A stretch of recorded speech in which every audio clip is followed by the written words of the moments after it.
You are now tuned into Somewhere in the Middle with Suni and Mo. Ay, ay, ay, ay. Ay, ay, ay, ay. Hey, Don on the beat. I got so many ops. Everywhere I go, I got so many ops. so many ops. I know they plotting against me. I know it's hate, they wanna kill me, but please don't tempt me, cause I got so many glocks. Hey, ain't none of them empty. Jesus said they would hate me too. That's how I know it's envy. I got so many ops. Woo! What's up, guys? So Hello. this is the first comment I see. I for hunger soon. Who knows about your activities? Hey, Big Booty Judy is in the house early. Judy. We gotta give her. Big Mo, Booty you do it all the Big time. Booty Judy. Are you gonna do it? Hold on, I'll do it right. I'm gonna do it. Hold on, Big Booty Judy. Here we go. Judy, big booty Judy. What? Big Judy, big booty Judy. Big booty, big Judy, big booty Judy. Stop, I wanna see you move it. Yeah. Big booty Judy, big booty Judy. Big booty Judy, that's big booty Judy. Big booty Judy. Big booty Oh my Judy. gosh. What's up, you guys? Everybody file in, hit the like button, hit the share button. We got a good show for you tonight. Let us know where you're watching from, what platform, what state. You know the drill. Red is in the house. I see Red Pill in the house. Auntie Actually, Red in the building. Auntie Red in the building. We need to give her a shout out and a special thanks because it is by her recommendation that we have the guest we have today. And we're going to introduce her to you guys shortly, but we're really excited about this issue that we're going to be talking about. It's a serious issue. It's kind of piggybacking on what we spoke about last week with the Temecula Valley School Board parents. Serious stuff, guys. Serious stuff. And we didn't even get to really finish the conversation, but No, we didn't. we got a message from Red Pill and she was like, you guys heard about what's going on in Chico. Like, it's the same thing. It's just a different issue, kind of a different issue, kind of a same issue. And yeah, this is turning into Mo and Suni expose the school boards. I mean, you don't really have too many, in my opinion, you don't really have too many shows that show what's actually happening in local areas in the school district, unified schools. Like, you don't really get to hear from the people who are boots on the ground that are actually fighting. We get to see the fallout of it, especially if it's something that goes viral, but you pay attention to it for like 2.3 seconds. And then you know how it is. News days, you're like filtering through stories. Okay, what are we talking about here? Is this important? Yeah. You don't really get to find out what's going on in depth. And I'm glad that we do these because I think it makes parents far more proactive than they usually are when you really don't know what they're trying to do in schools unless you go pay attention to these meetings. And I feel bad for parents. I'm just going to say that right now, especially parents that don't have the space to homeschool, because that's one thing that I'll be doing when I get home. I refuse to put my kids in any sort of public schooling that is in the United States. I just can't do it. For real. Yeah. And I think that that's what the purpose in us doing this show is to inform you guys, because I think some parents are maybe a little bit shy or ashamed that they don't know these things, or like they don't want to ask another parent like what's going on, because they don't want to seem like the parent that doesn't know what's going on. So we have these shows so you can hear that there are parents out there that are really standing on the front line to fight all these woke school boards. Unfortunately, the ones we've been talking about are all in California, but I know that that's not the only place that they're at. We've got some schools here in Texas that are trying to creep in the CRT stuff. Even in good old Texas, man, ain't nobody, no place is safe. Nobody. Jeez. Nope. No They're place not. is safe. They're That's not. crazy if you think about it. That is so They're crazy. not. Yeah. I'm not And you even guys- safe here. No, you're not, because you told me you're dealing with the same thing. Yeah, dude. But I had to go to the school and, excuse me, show my ass. Like, this not what my kids in the school. This is not what you're gonna do. Yeah. Like, Yes. And that's what you have to do. You cannot be afraid. You're the adult, you're the parent. That's your kid. That's your kid. Facts, yeah. You better go to, you better die on that hill. If there's any hill that you're going to die on, it better be the ones that involve your children. I was actually listening to Brandon Tatum last night at UT Arlington, and he was speaking on CRT. And a lady got up. It was an interesting question.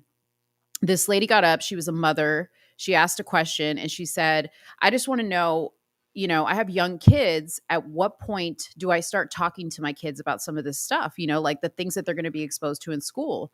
Mm-hmm. And some people in the room were like, let them be kids, don't talk to them about this stuff too early. They don't need to know, they're too young. Mm-hmm. I said, you got to talk to them right away, because if you don't talk to them, the school is going to talk to them, unless your kids are homeschooled. You know what I mean? So,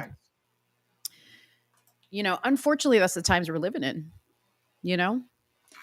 Unfortunately. Yeah. And they don't want parents to do anything about it. I'm actually excited to get to talk to her and ask a few questions, because I want to know how to get involved when I get home. Because, right, even though my kids won't be in that public school setting, not every child has a parent like me that even has time. Most kids who come from a 2-parent home nowadays, both parents have to work. The cost of living is astronomical. So I'm actually excited to be involved and help out in any way, because the youth is done for right now. Done for right now. If parents don't step up and do something, then you can just kiss it all goodbye. Sorry. Just be realistic. And before we make a really cool announcement that we want to tell you guys, I want to tell you, I'm working myself to get more involved into this stuff. And I have been accepted into 2 major groups, okay, that are on the opposite side of this issue. I'm not going to say what they are, because I don't need anybody to out me. But I'm doing that so I can understand what the other side is talking about and what angle they're coming from. Yeah. And honestly, guys, Dave made a good point today. He said, everything that they're doing is nothing new. This is communism 101. Oh, for sure. And it boggles my mind that we already know the plays, because they're not new plays. They're just like redoing them, right? Regurgitating the same stuff. We already know the plays. Why do we sit back and act like, what do we do? Like, that just blows my mind. It's like I told you, we were talking. I was like, dude, people are like frogs boiling, right? Everybody is like, dang, it's comfortable in here. It's nice and warm. Mm-hmm. And then everyone starts to look around like, man, it's kind of hot. You guys hot? Yeah. It's like, yeah, bro, it's kind of hot in here. And then it gets to the point where you're like, you start to panic and you're like, okay, I got to get out. But the pot is already too hot for you to even like use your hands to get out of it. Why didn't you get out when you felt the temperature rising? That would be an indication for me to leave. Exactly. Except we can't leave, guys. We have to fight. Yeah. Speaking of fighting, somebody's asking, why was I in Arlington today? If you were following me on Instagram, I went to a Trump flag wave rally, just to kind of, this is something I go to. I belong to a Facebook group here in Texas called Texas Arlington Train. If you guys want to follow them on Facebook, they have these events all the time. Super fun. So if you guys want to be a part of that stuff, if you want to see me at those events, I'm at those events as much as I can go. They're super fun. We just play music and bring your flags, and they sell merch there, and it's cool. We get a lot of love. A lot of people don't want to come to these things because they're afraid. But there's nothing to be afraid of. People want this country to get better. They're sick of the situation that we're in. So don't let social media fool you into thinking that there's more people that support the other side than there are people that want a good country. Speaking of, since we're on the topic of children, I want to know if you heard about this. This was like, this really hurt my kids. I don't know how many parents let their kids watch Mr. Beast. Heard about this. He's like the biggest YouTuber. He does cool videos where people get to earn money. They do a lot of competitive things. It's just like a super innocent channel where kids just get to watch something and be entertained, right? Slowly but surely, this guy who's on the right, his name is Chris, who had a wife and kid, still does, right? Decided he was going to transition. And it's playing out on the YouTube channel, right? He came out at the Kids' Choice Awards, as you can see right here in the background. Like, dude, you can, like, when I say you have to be on it and proactive, you have to be on it and proactive. As soon as we noticed a shift, as my husband was like, yeah, dude, I started noticing a shift. He was wearing painted nails. He was doing all these things. And, you know, I had to tell my son, because he's a huge Mr. Beast fan, dude. Like, that's sad. He knows about Shopify, right? Sometimes he'll come back here and watch me do work. And he's like, oh, Mr. Beast has Shopify. Like, it was like Power Rangers for us to what this guy is for them. And to see it just all go down in flames because of this, once again, movement. You cannot say it's not targeting children, dude. You can't say that anymore. Yep. It's all it's targeting. Day in my household, man. Like a sad day. That is sad. All bummed out. Yeah. That is sad because there's nothing anymore that is sacred for the kids. Everything has some of this stuff trying to sneak into it. Yeah. And, you know, you can't, like I said, you can't let your kids be kids anymore because you got to watch everything. Everything they do. Everything. Man. I was bummed out. I'm like, dang. Gosh. They're going to create an entire generation of, in my opinion, I'm not even going to say the word, but the phobes, all right? They're going to create a generation of children like that, especially coming from homes like mine, where they're annoyed. They're annoyed when they see stuff like this. It's like, I can't watch this now. My son did that the other day. We were watching a magic show. And of course, one of those things comes up and he was just like, I don't want to watch this anymore. Like a simple magic show. Oh my gosh. That's crazy. That's crazy. Somebody said my son no longer watches Mr. Beast and he had great content. He did. Yeah. I mean, they even did it to Arthur. Arthur, the Aardvark, the cartoon. Like, he had a gay wedding. Like, what? Ugh, I can't. Arthur was Arthur was dope. Yeah. Dang, I loved Arthur. Arthur too? I loved Arthur. Anyways, guys, I don't want to delay any longer, but I do need to say this. So Sudi and I were talking, and, you know, we want to make room for having guests come on our show for us to interview them. And we don't want to like have to split our time between an interview and topics because we know you guys love to hear topics. So we are going to add a second show to our lineup, and it's probably going to be on Tuesday. Yes. Yeah, it's going to be Tuesday, same time, same place. And that will be the show dedicated for us to talk about all the crazy stuff that we talk about normally that's going on in the ever so changing news cycle. And then we can have a dedicated show for, you know, important topics that we want to. Double dose of Suni and Mo, like twice a week. Dose. Get ready. It's going to be fun. Because I'm going to pick the most outrageous stories ever. Yes. And dial up your therapist now because a double dose of Suni and Mo might just put you in the loony bin. Because I know I got to come back with Mind to Mo. You know what I mean? Like, I know I've been slipping on Mind to Mo, but you guys have to understand my mind doesn't always think these crazy things like this. So I know you guys miss. I have the Mind to Mo wig and turban back there. You know, me and Sudi's crazy skits. Like we have all these things. We have all these things we want to do and be silly for you guys. But then we also have like serious stuff that we want to touch on as well.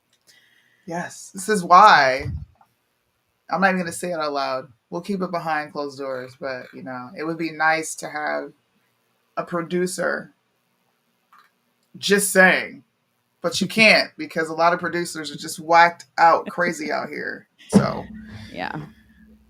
Looks like it's just us in a game, pal. Yeah. So it's us. All right. So I'm going to get started because we've been chit-chatting a long time. Let me just first tell you what it is we're going to be talking about. So I mentioned we have a guest today. She's a parent from the Chico, California area. And I don't know if you guys have heard about it in the news, but Chico Unified School District has been going through a major, like, I want to say argument about this whole privacy or non-discrimination and harassment privacy policy, where essentially they want to, or they already are, keeping it a secret from parents Yeah. when the child comes to a teacher or a school administrator and says, I don't think I was born in the right body. I think I am a girl, or I think I'm a boy. And I don't want to tell my mom and dad. So the school keeps it private. And Suni here is pulling up the policy. But I'm going to read really quick a story here from the KRCR News, and this was back on April 6th, and it was regarding a lawsuit that came, and it claims a local elementary school forced a child to change genders without parental knowledge. Aurora Regino, who spoke during public comment, is suing Chico Unified School District, and she claimed that her 11-year-old daughter told a Sierra View elementary school counselor she felt like a boy. 11 years old, okay? Crazy. Her daughter was then allegedly given, listen to this, her daughter was given a boy's name and identity the same day. Wow. So she goes into the office and she's like, hey, I think I'm a boy. And they're like, okay, let's come up with your name and let's come up with your identity. Okay. The school. See. Listen to this. So the case has sparked debate not only in Chico, but around the nation about parental rights and school guidelines. Chico Unified Board member Matt Tennis began the meeting decreeing that hundreds of thousands of dollars spent by the district over the lawsuit, and that the board should come to a middle ground with Regino. Tennis pushed for the rights of the district to maintain transparency with parents regarding their students. Congressman Doug LaMalfa, who also spoke at the meeting in favor of Regino, has introduced a Parental Bill of Rights Act to give parents more access to information about their child's gender identity. Like, while I appreciate that, does that not sound crazy to you that they have to introduce a bill to give a parent the right to know what the hell is going on with their own child? Yeah. Like, that sounds ludicrous. That sounds crazy. By the way, thank you to Teresa Warner for the super chat. Appreciate you. Nice. Thank you, Teresa. We appreciate you. That's nuts. So Suni had pulled up the policy, but I'm going to read this for you guys. I'm going to pull it up on the screen because I want to play some clips before we bring our guest in, just to kind of give you an idea of what it is we're talking about here. Oh, can we remove this little thing on the right-hand corner? Sure. So we can just read this. So there's two policies here. So this is Administrative Regulation 5145.4. And this is in regards to student privacy. And it says here, upon determining that a student seeks to communicate about the student's gender status, the staff person shall, in the following order, initiate the completion of, with the assistance of the student, the district's gender identity intake form, including a discussion with the student to share the student's gender status to the student's parents and guardian. If the student grants consent for the disclosure to the parent and guardian, the staff person shall suspend further communication with the student about their gender status until parents can participate in the discussion, except where delay in further discussion would cause a risk to the student's mental or physical safety or well-being. So I guess that's if they determine it's like a life or death situation and the student's going to... And how is that determined? Like, what? Let's get into it. Let's get into it. Yeah, I want to know too. And maybe our guest can tell us exactly what the details are of that. But the next part of it is the parental inclusion part of it. Okay. So it says, should the student decline to grant consent for disclosure to the parent or guardian, the staff person shall determine whether there are reasons to withhold disclosure from the parent based on risk to the student's mental or physical safety. So basically, if they're not like we welcome you, whatever gender you want to be, pat them on the head, bring them whatever clothes they want to wear, help them get their toenails painted, whatever it is. I guess that's how they're viewing not being supportive. Such reasons may include, by way of illustration and not limitation, a history on the part of the student's parent or guardian of violence, intimidation, threats, hate, bullying, other adverse conduct or verbal expression, a verbal or nonverbal reaction by the student that causes a staff person to believe that the student's gender status will cause the student to experience harm or to engage in any act or self-harm. Should no circumstances be identified, the staff person shall initiate communication with the parent. Wow. Within 3 days. That's crazy to me. I mean, you want to know what's even more crazier? You want to know what's crazier? Is the fact that this was a teacher at the school district, right?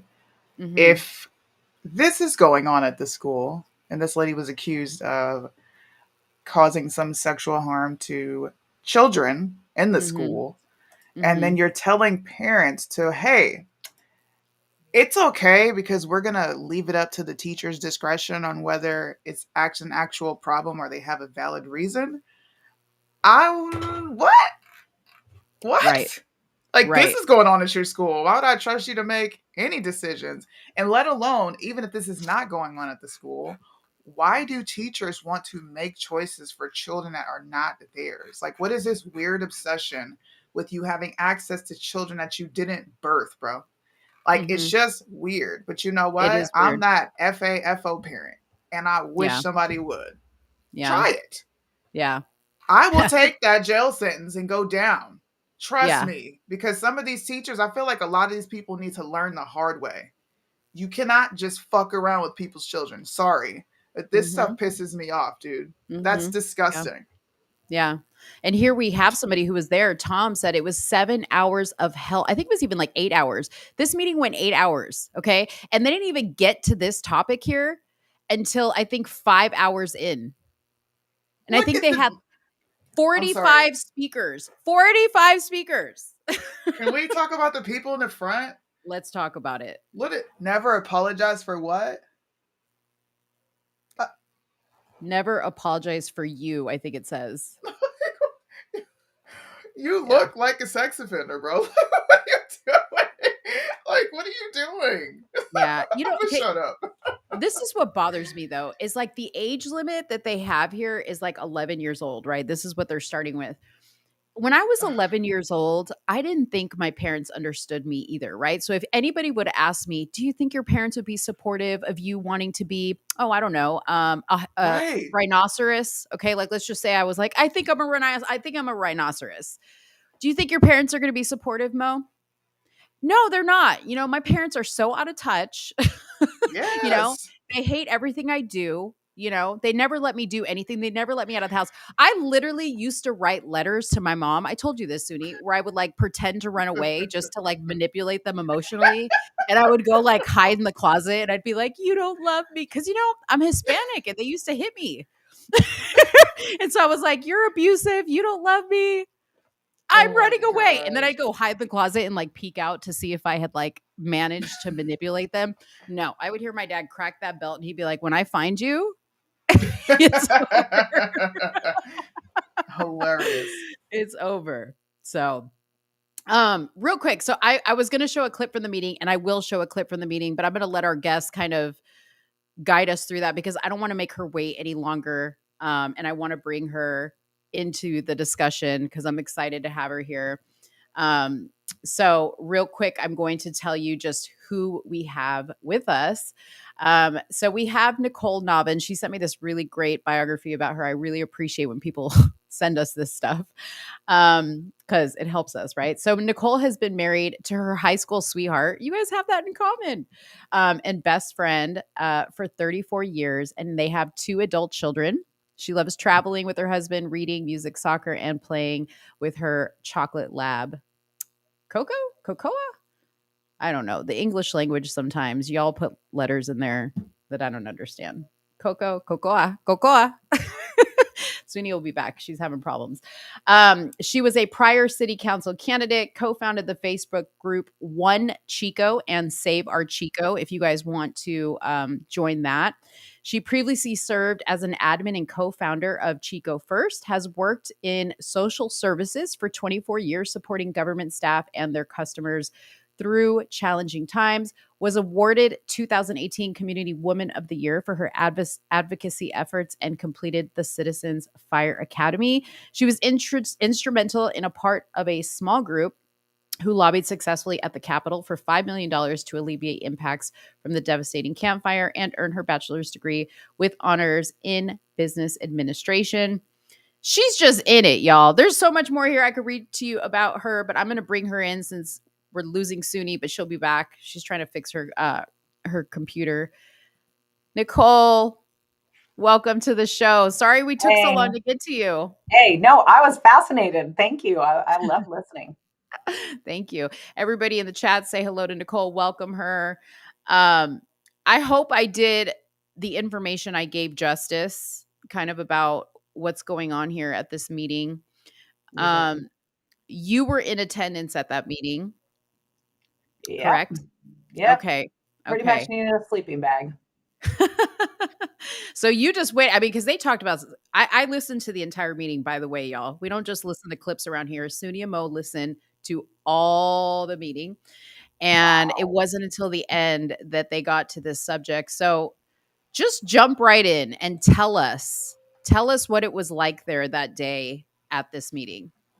Honestly, it was kind of surreal.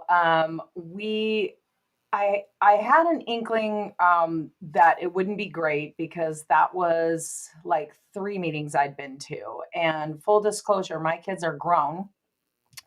And so I had been asked by some friends to go because, you hear this, do you have skin in the game? You don't have skin in the game. And I'm about to tell y'all something here. Take off the ear things if you're out there and you're like distracted multitasking. Everybody has skin in the game. I'm so tired of people sitting down. Like, I'm tired of, you can be a keyboard warrior if you're contacting representatives and you're like taking action. But if you're just bitching to me, and you don't do something, you need to wake up, because these are everybody's kids. So I don't care if my kids are out of the system, and you're going to hear that they weren't really all the way out of the system that night. There's a little bit of bomb dropping tonight. But what the reality of this is it doesn't matter. Everybody's kids are our kids. We need to protect children. And when you've got a school district that thinks it's super cool to be so woke that you are going to be subversive and keep information from us about our kids, like, hell no. Right. So y'all need to get your skin in the game. The time was already years ago, and a lot of us weren't awake yet. And now, we are. So maybe take the power of the word woke back, because we need to wake up and double time it to catch up. And what you probably guys saw when you watch, and my God, props to you guys for watching the whole meeting. Dang. Because you had a choice to skip ahead. We didn't. And it was brutal. So for those who didn't see, I guess what I'll paint the picture is, I hit the door. I had been warned, careful, you're going to walk through like chaos. Well, thankfully I had to get there a little late. And so it was busy out front, but they weren't targeting me, because the main people were inside that I knew would try to come at me. But then I hit the door, and this guy, who I at the time did not recognize because he has his mask on, pandemic's over, newsflash. And unless you're sick, why do you have that on in there? But to me, it's now a tactic to hide who you are when you can't stand for your truth and put your name out there, and you're snagging a woman on her way into a meeting, and you're not on camera, and people aren't seeing you, and you do that. Yeah, you're not a nice person, and you're trying to hide who you are for a reason. And that's what he did. And he grabbed me, and he said something like, he didn't physically grab me. He like verbally said, you know what? You're going down hard tonight. You are going to lose big. All right, big man, whatever. And so then I recognized him, saw his eyes. Thankfully, somebody had blocked years ago. Then he got more aggressive, sorry, with another man that was sitting, came up over him, literally puts his phone in his face and starts pulling up stuff on a completely unrelated topic about homelessness to say, you got blood on your hands, something like this. It was so out of line. Told him multiple times politely, please, I don't want to engage with you. Go sit down. Please get away from me. Please get away from me. I had to finally, after he just kept at us, call security, which they don't have security. So then it was this whole thing about interrupting the meeting, which I'm sensitive to because I feel like I have a target on me when I do something like that. And Yeah. I was not trying to start anything. We literally were civil. And I know some of these, I'm seeing some names here of some people who were in the meeting or directly sought after. I am not exaggerating one iota. We were subjected to boos, heckles, called Nazis, fascists, bigots. They yelled when we were up at the podium. You can hear them interrupting us, where to the point where you're constantly having to turn around. Where is my time? Why aren't I getting my time back? We did none of that during theirs. We sat quietly and respectfully. And maybe that's part of our problem. And when I lost my doo-doo when I talked, and you can ask me about that later, but I was trying to say, we're so nice. And they're like jeering and laughing at that. And it's like, it's because, we try to be good humans and golden rule. And it feels like you're losing that battle when it happens. Yeah. And somebody's commenting about Congressman LaMalfa was booed. Like, they have zero respect for the representatives there. You saw that with what happened after the transgender school shooting when they took over. Was that like the Capitol? Was that somewhere in Tennessee? That it was like a crap fest. And it's like, what is happening? Why can they point out something on one side that somebody does, and then something literally identical can happen, and all of a sudden, no, it's a different rule. So I'm done, and I'm trying to figure out. I have thoughts. I mean, honestly, parents, if you're out there and you're listening, I'd yank my damn kids out in a heartbeat. I would be first, though. I would try to go in nice and talk to the teacher and say, as you probably heard, here's what you guys are being told your policy is. Do you plan on cooperating and keeping secrets if my child comes to you? What's your position on this? And I would be super respectful. And I'm not saying I want anybody to assume the teacher's going to do anything. Go in there and ask that. Now they have an opportunity. They're either going to say yes or no, or try to provocate. If it's provocating, then you can take that to the bank. It's a yes. So you've got a choice now. Now you know. So either yank your damn kid and put them in a class where the teacher's not going to cooperate, or yank them all the way out of that school and figure out a homeschool co-op. Because I'm here to tell you, it's everywhere. We're in Northern California, NorCal, and this is what we deal with. I don't know what you guys are having over there, but I hear it's not good. I want to say this, and I'm going to show two clips. I'm going to show one clip from somebody who is pro this privacy thing, and one clip from somebody who on your side that was not pro. But here's the things that I noticed, and I'm seeing it in the comments here, right? I noticed the way that even the board up front was treating people on each side differently. The microphone, when your side would get up to speak, everybody's microphone seemed to be lowered. My husband is an AV person, and he immediately picked that up, and he said they're lowering their microphone so that they're not as heard, because the minute somebody from the other side would get up, it was super loud, super loud. And you're right, they would get booed. The people that were kind of running the meeting were calling for order, right? Not when their side was getting rowdy, but when your side was getting rowdy. And it was like a total double standard. It was a total double standard. It was bad. And that was a meeting a couple ago. What was interesting is Rowdy for us was saying, we need help, we need security and whatever, or, hey, can you leave me alone? And then the board president would come in. So we got 3 board majority. Before you show that clip, just so people get it, there's 3 board majority who are, to me, off their rocker. They're just so far over the edge. And then there's the 2 that tried to hold the line. Rebecca Conkin and Matt Tennis were trying to hold the line and say, this isn't right, about the no secrets thing. And the other 3 feel it's okay, and it's their right at the school to take over as parents, apparently. Yeah. Yeah. Yeah. And she didn't So take control of that meeting, just so you know. that's the one that was running the meeting, right? Yep. Okay. Caitlin Dalby. Yep. Yeah. So let me go ahead and play some clips here. Hold on one second. Let me just make sure I'm sharing my audio so people can hear this.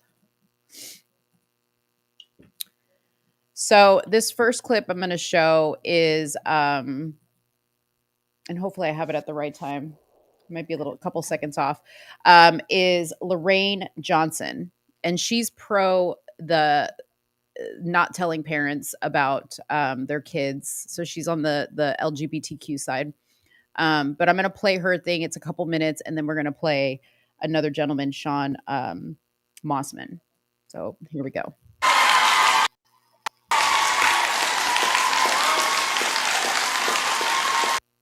Whether we like it or not, there's a lot of kids out there who fit this profile. And social services is woefully underfunded, understaffed, and under-equipped to help them all. This leads me to my next concern. There's a great deal of confusion around the different types of transitions for a transgender individual. There are two important transition types. The first is social transition. In social transition, the trans individual may begin by asking for different pronouns and a different name to be used. They may also begin dressing or wearing their hair in a way that more closely resembles the gender that they identify with. None of these changes are medical, permanent, or non-reversible in nature. Let me repeat that. Social transition is not medical, permanent, or irreversible. The second type of transition, medical, involves the taking of puberty blocker and hormonal medications. This is not the type of transition that the school has anything to do with whatsoever. You have heard other experts better qualified than myself speak about the very real dangers that transgender youth face from society, their peers, and in some cases, even their parents. These kids have no other caring to protect them and care for them other than through them. It is their last chance at finding the one adult that resilience research has taught us can make or break a child's life. Please don't take that adult from them by forcing them to notify a child's parents about their gender identity without that child's consent. That consent is important. If your child is unwilling to share with you what their gender identity is, I would suggest that you think about why that is. Children are unlikely to refuse to give consent for a counselor to speak to their parents without legitimate reason. While it is true that the brain doesn't finish forming until 25 or so, we wouldn't expect a kid who loves baseball to decide they don't love baseball till they're 25 years old. Thank you. Thank you. Y'all. Let's just stop for a second there and talk about this, okay? Lord.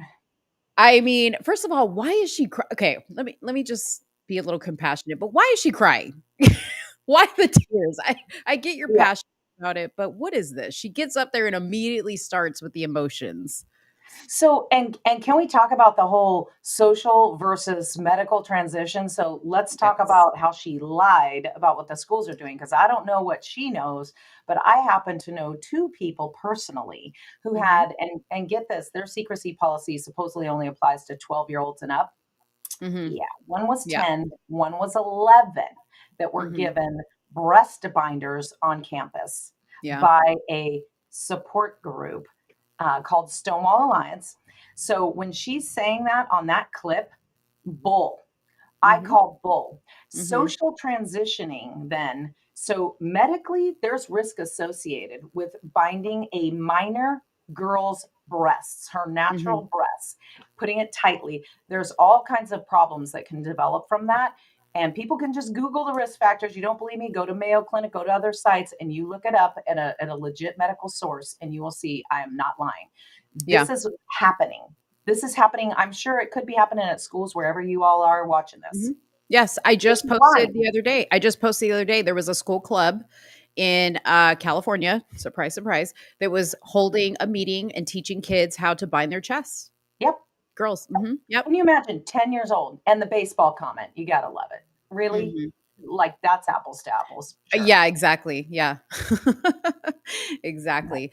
Yeah. So, and you guys, if you guys were kind of paying attention to the people in the background, and we were talking about this, Nicole, before we went live, is it always boggles my mind that these people, and I hate to say these people, but we're just going to say these people because I don't know their names.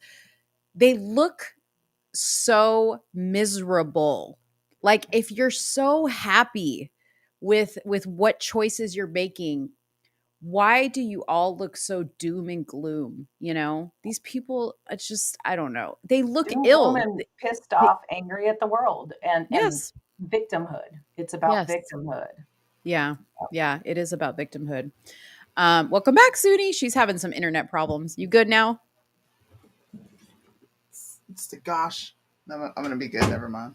I'm gonna be good. Okay. I'm good. Did you see it all, that video that we played? Yeah, I watched it on my own. What did you think about it? I think mental illness is real. That's what I think. There's a lot Yeah. of agitated.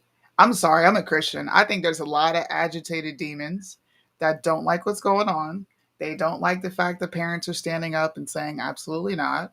They feel they have entitlement to children that aren't theirs because they take the whole it takes a village to the max. I understand, fine, it may take a village, but I don't make decisions for that child. I can't do that. Yeah.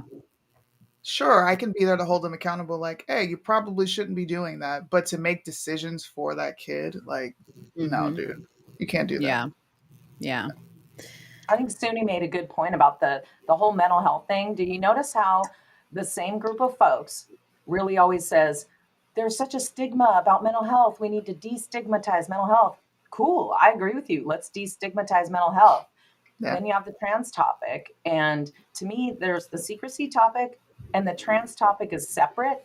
People have like commingled them because that just happens to be one example of what they're keeping a secret about. There could be other things too. Can you imagine, you brought up your Christianity. Can you imagine if we went in there Bible thumping away and started to go, hey, you are going to pray to our God. We're going to hear from you right now. And you're going to learn these verses. And if you don't, there's going to be hellfire and brimstone and whatever. They would lose their minds.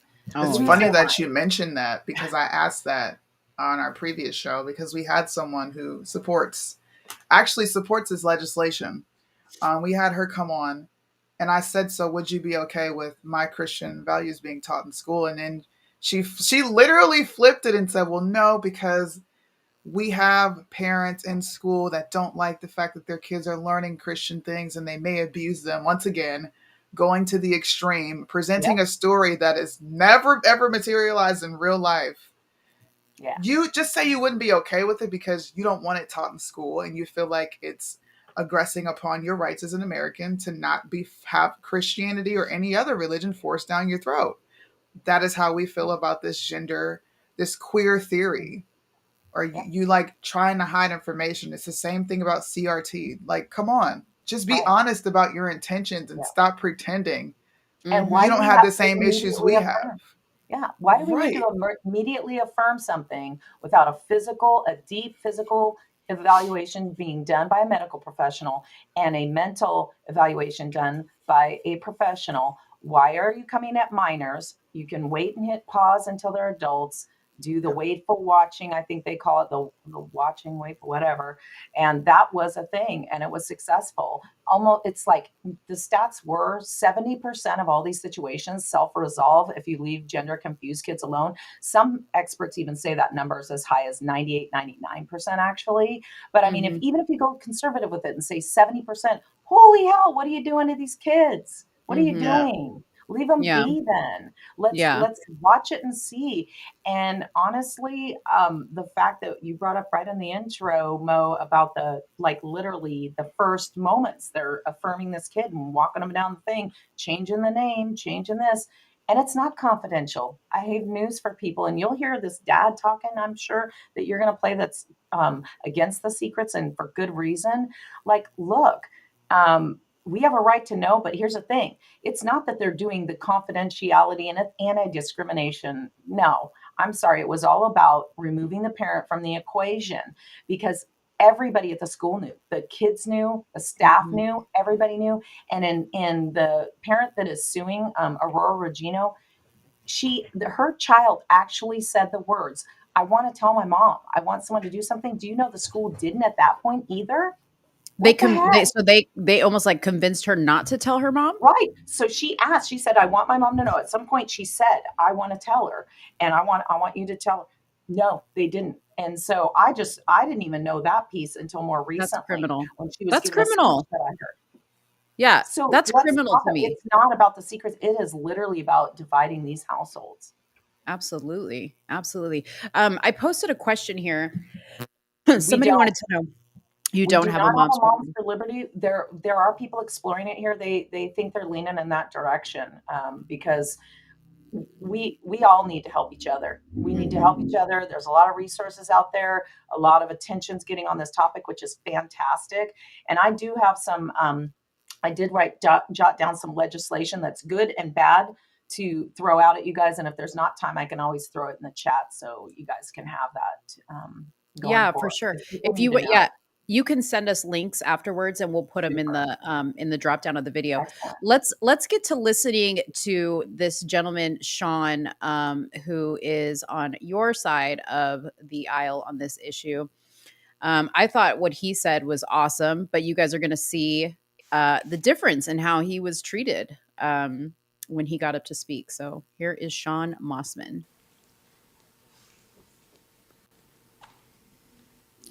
It seems to me that what the board needs to decide is what the position they're going to take concerning this idea of secrecy. Up front, you insisted that there was no secrecy policy. The superintendent sent out an email insisting that there was no secrecy policy, and yet we can see it is abundantly clear that we were lied to then, that there is in fact secrecy policy and guidelines in place at our practice and have been for years. My daughter has been violated and compromised in this school system. Girls and boys were violated and compromised today in this school system.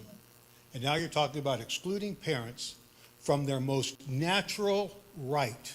Our Constitution guarantees that those rights that are given by nature and nature's God are to be protected. You hear when he says nature's God, they all have like a condition, right? And look at this. Okay, I just want to point out this guy right here. He's just in disbelief. This lady right here looks like she's about to burst into tears. This one right here looks like they're all like, they just can't handle listening. So remind yourself that this is the people of acceptance, right? You should accept everything that they do, but they cannot accept your opinion on this issue. Let's continue here. Have order. Please have order. The rudeness and the mocking. I was sat quietly and I listened to you respectfully, and I expect the same.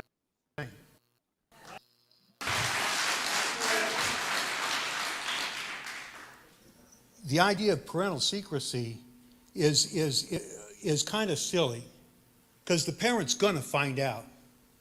What position do you want to be in when the parent finds out that you have lied to them and deceived them and manipulated their child without their knowledge, that you have undermined their authority, that you have increased the animosity between that child and their parent? You've increased the animosity between that parent and you. You have created an animosity and an adversarial relationship with that parent. And I've heard over and over as I sat down there through this whole meeting that it is the desire of this school district to work in partnership with parents. The parent's going to find out. Now, there's a case right now that's already costing hundreds of thousands of dollars. It may cost millions of dollars. You want to have a difficult conversation with a parent up front? Or do you with a pissed off, angry parent because you went behind their back for perhaps months and months before they finally find out what you've been doing behind their back? You violated their rights, you violated their trust, you violated their family, you violated their children. The most basic of rights as parents. I understand there's cases, there's difficult cases. There are in every facet of life. And I'm not against any trans student. I saw a flyer that said, We need to protect trans students, trans children. I'm here tonight not because these children are trans, but because they're children, and men protect children. As a man, I'm a little ashamed that we've got mama bear after mama bear coming up, and you husbands and fathers stand back there behind your wives and let them fight this battle for you. There's a battle to be fought when you hear from parents. That was awesome. And he had a point, he had a point there. Sorry, my cat Chad is about to walk past the screen here. He likes to make a little appearance every show. But anyways, he had a point. I love that he called out the dads because there weren't enough dads to get up there and speak. And I think that that's an indication of what part of the problem is too, because one of the things that Suni and I mentioned last week in our discussion with the guest we had last week was that there seems to be an absence of men in these meetings. And when you look at these women's groups and these groups that are like these activist groups, they're all run by women heavily. Yeah. We need men. We need men to stand up. Yep. Yeah. Agree. We had the first meeting was more of a healthy balance of that. And then we believe, again, that the president deliberately put that topic, queued it up in the back. She knew it was a hot topic. She could have made it. What she should have done, and she knows damn well she should have done it, was made it a special meeting where it was on its own night. Just like y'all are going to have your little extra show on a Tuesday, right? Right. She could have done that. She's not doing it. It's not okay. So how many parents do you know that have multiple kids sometimes, or single mom, single dad, can spend 8 freaking hours waiting for their opportunity to speak? They don't. And that group that was there, I'm seeing questions from people. Do they even have kids? No, a lot of them did not even have kids. They put out a call to arms, basically. And I say arms, but I mean to show up. Yes. In their little support group. And back in the day, they were a true support group. Now they are basically activists. I won't use the word militant activists, but they might as well be with the way they were behaving.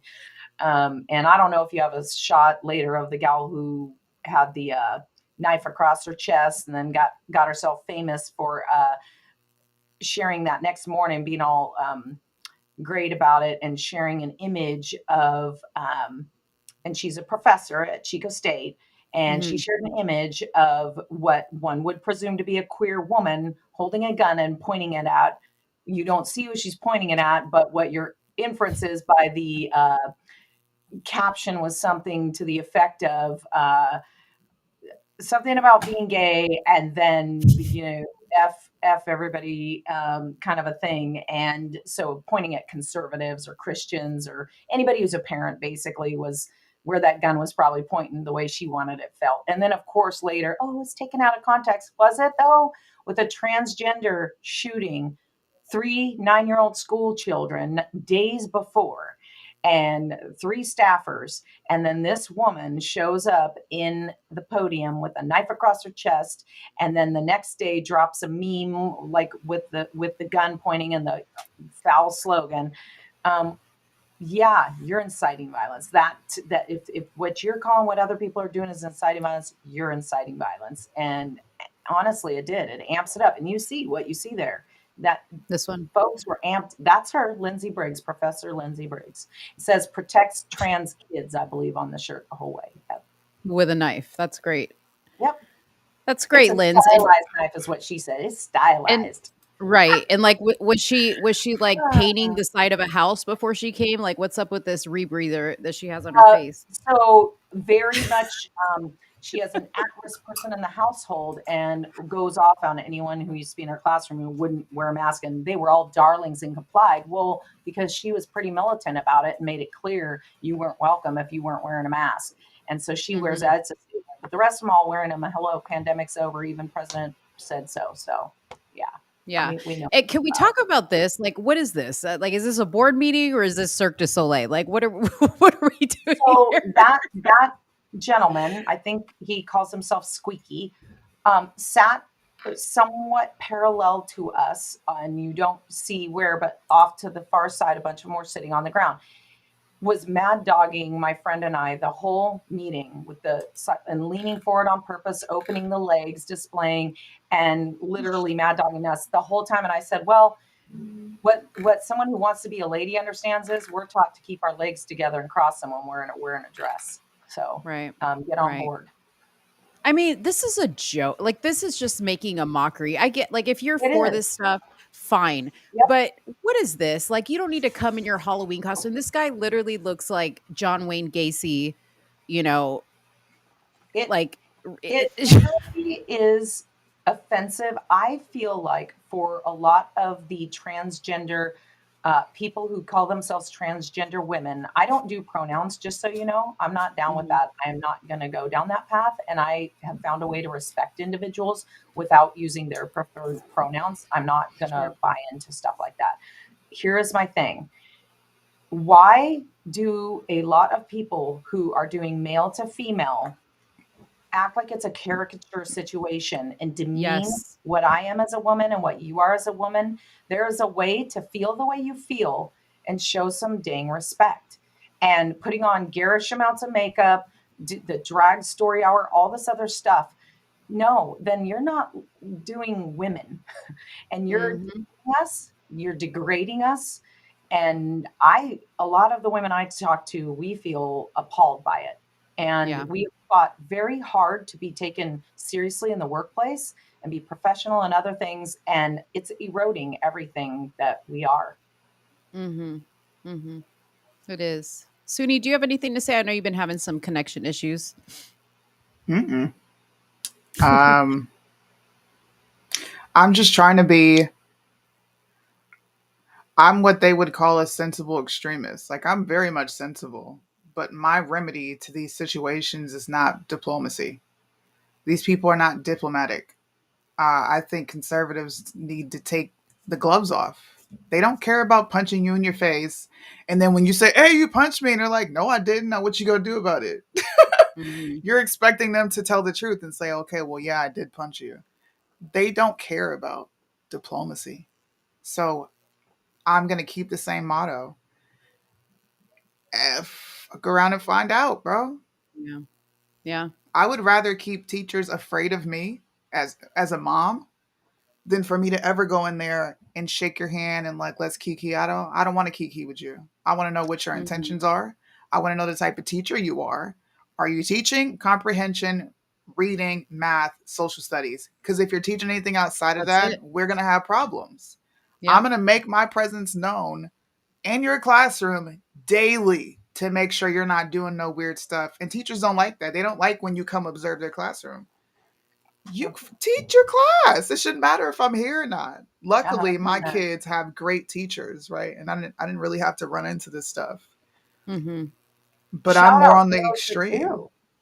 Shout out to those that do, because I even talked to a couple teachers. So just so you know, I put some feelers out, and I had some people message and like, oh, we're getting worried. We're getting messages about teachers, and they're worried about maybe being threatened. And I said, look, here's the thing. Um, Take a stand. Like, you need to push back on administration and say, you are asking me to lie to parents. I am not comfortable with that. I will not be complying with that. And if they try to threaten to lose a job, I strongly suspect if they take that to court, asking people to lie, and it's not confidentiality. They can't stand on that because they are telling everybody else. It's not like Mhm. they're just keeping the child's secret and only Hmm. one counselor and that child know. Everybody knows. They socially transition them, name, pronoun, clothes, and it's just the parents who don't know. I think I would take that gamble if I was a teacher. And so I appreciate those who try to push back and say, "Oh, it's not at my school, though. Oh, it will be." And then you have a decision to make, and you already should be thinking about what you're going to say. That's Right. what I would Facts. say to them. I Absolutely. appreciate what the ones do who are doing fundamentals, and you're right, they need to stay in that space. It is not their job to parent our children. Yeah. I agree No. 100%. Um, somebody asked, what other platforms are we on so they can join in the chat? We saw we're on Rumble, we're on YouTube at somewhere in the middle, USA. Um, and then if you follow my YouTube page, Let's Talk Darling, or Suni's Hot Mic, with Suni Blanks, you can catch it there Yeah. as well. If you're asking how you can join in this actual discussion, we can post the link a little bit later into the show.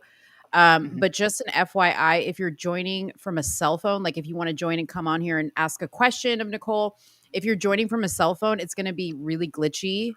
So if you can get on a computer, that would be best, or a desktop or something like that, a laptop, that would be best. Hey, I'm on my cell phone on YouTube and doing chat with you guys while I'm over here too. So Oh. that works great. You can do the live chat right there and it works like a dream. There you go. Just open There you go. But YouTube, chat on your phone. we'll post the link if you guys want to come in and join and ask questions or contribute to the discussion if you were at this meeting as well. But Nicole, I do want to kind of take a step back and talk about, why is this particular issue so important to you? Yep.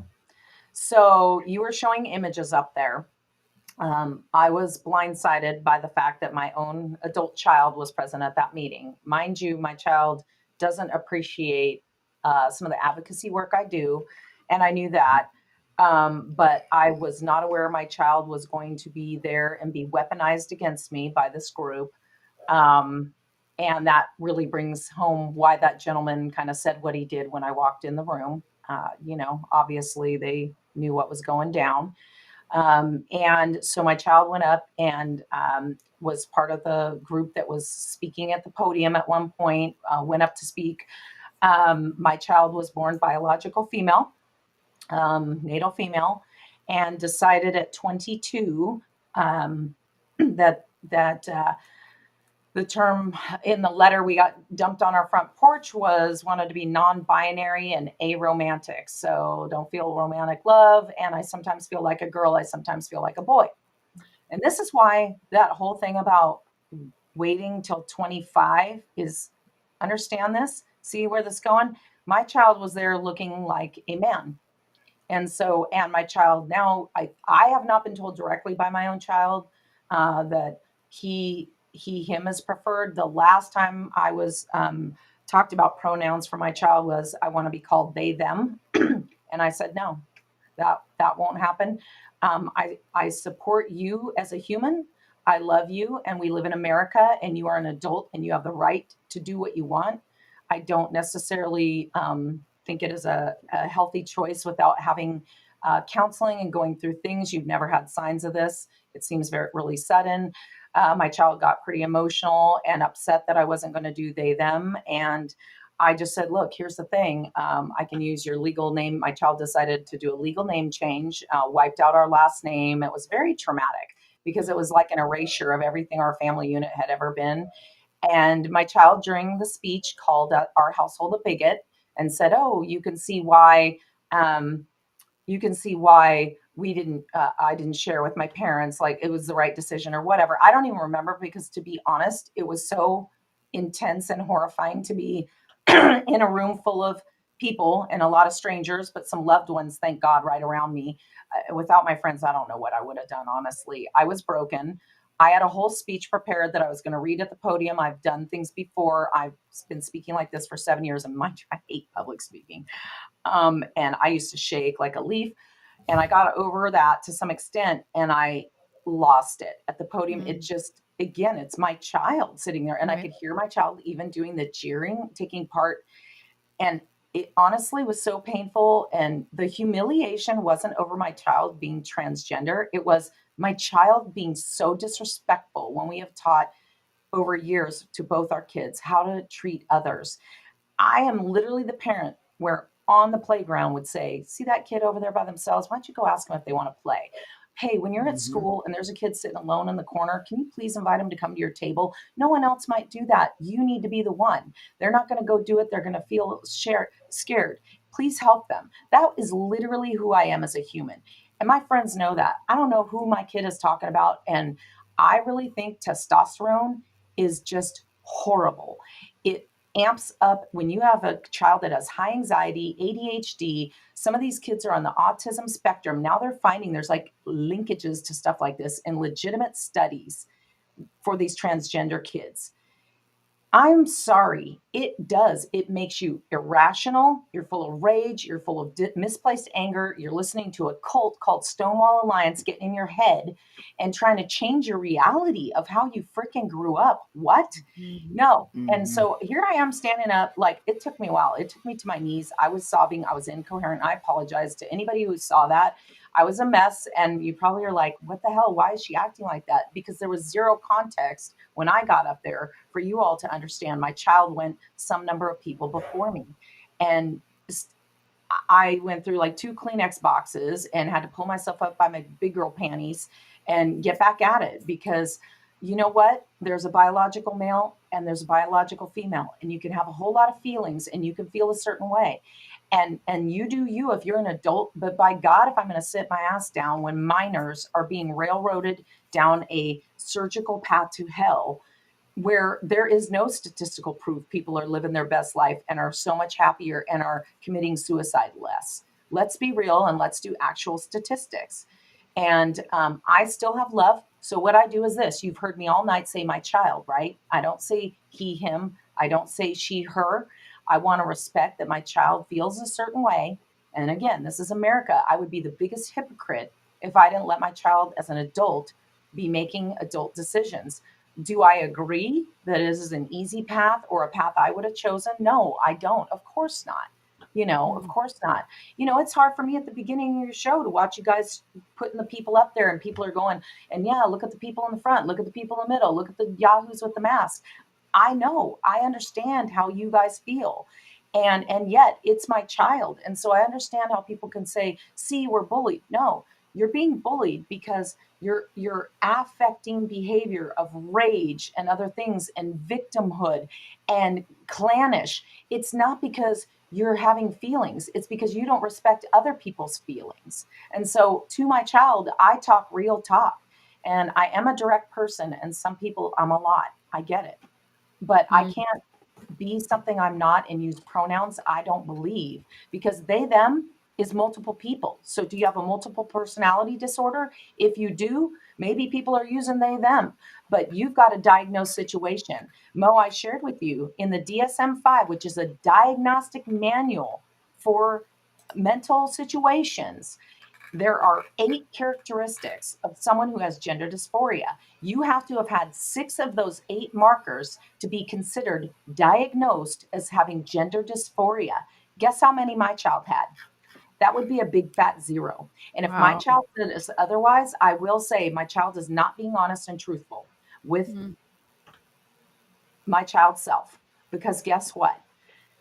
My kid loved to wear dresses, used to bug me to do the sundress thing. My kid had long, beautiful hair. My kid was in love with Disney princesses and not in the other way, wanted to like be and embody them, had the most beautiful soprano voice that is destroyed. The soprano voice gone. Gravelly probably doesn't even have a good alto at this point because of T. T wrecks you. All the things. Testosterone is T, right? Testosterone? Testosterone. It's called Yeah. T in their thing. Mhm. And, so to hear your child sit in that room and call your household a bigot, and here I am trying to respect the space by, okay, to be me, I'm sorry, I'm not going to use your pronouns. I am going to do this. I will talk about you in birth order. I will talk to you as a business owner. I will use your name that you've selected because you've changed it legally. I will not do the other things. I will not. But am I happy you found someone to marry that you love? Yes, I am. No parent wants your child unhappy. If so, I show love for that. I would have gone to the wedding. I would have been happy that my child was happy. I wasn't Yeah. given any of those opportunities because see, Yeah. they need to make themselves victims to live in that space to keep pissed off.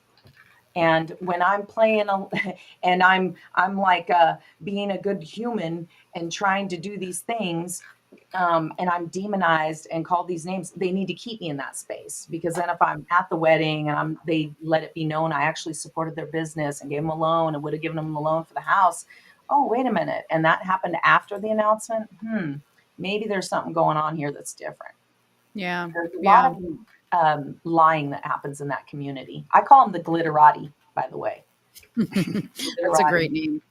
Yeah. Yeah, I mean, it's sad. And, Suni and I are both mothers, so we can really, sympathize. We both love our children. Suni's like an amazing mother to her kids. Like she's so loving to her kids. I love my children. I've been through hard things with my children. Nothing to that degree, but like it's hard. It's hard when something goes on with your children that you don't quite understand or that causes you some type of embarrassment. It is very, very hard. But as parents, you still will always love your children. Even if you have to say, hey, we have to separate, I understand, but you're Yep. never going to lose that love for your children. Because I saw somebody in here that said that they would disown their kids. I don't know if you have kids, Birdman, but um, it's easier said than done.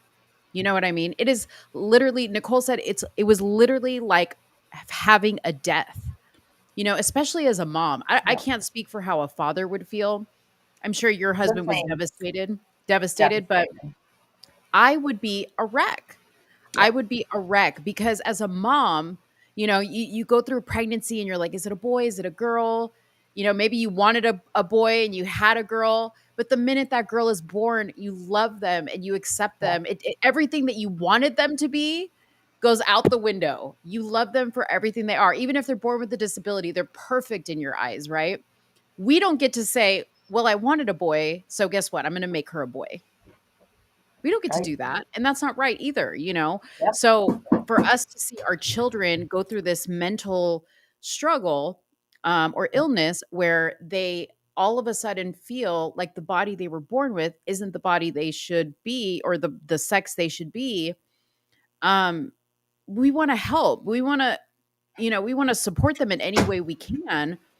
But I'm sorry, my kids are never going to demand anything of me. And I applaud you for standing your ground and saying, I love you, Yep. but here's where my line is drawn and where you Yeah. need to respect me. Yeah. I applaud you for that. Yep. And we don't get the reciprocity. We don't. I see in the Right. comments your person says, like, that's why we can't have women in charge and glad I raised my girls right. Hey, glad you feel you're in your perfect space. And I'll say I'm a direct person. Like I said, you may not like what you get with me. I'm going to be direct with you. We were fantastic parents. I had a ton of people say so. We raised our kids golden rule, and you heard me share how we were inclusive. My husband's Mexican, my kids are Mexican. Okay, I'm Caucasian. We are not elite. Like we had challenges. I grew up poor for a long time. We ate scrappy dogged it. And so you can judge all you want and think a certain thing. Again, my child decided at 22, have my child tried to come to me as a minor and say, I'm going to do this and this, I would have done the whole, we're going to get you a physical, make sure there's no pituitary issue. We would have had stuff done. Like I wasn't given any of that opportunity to look and see what's going on here.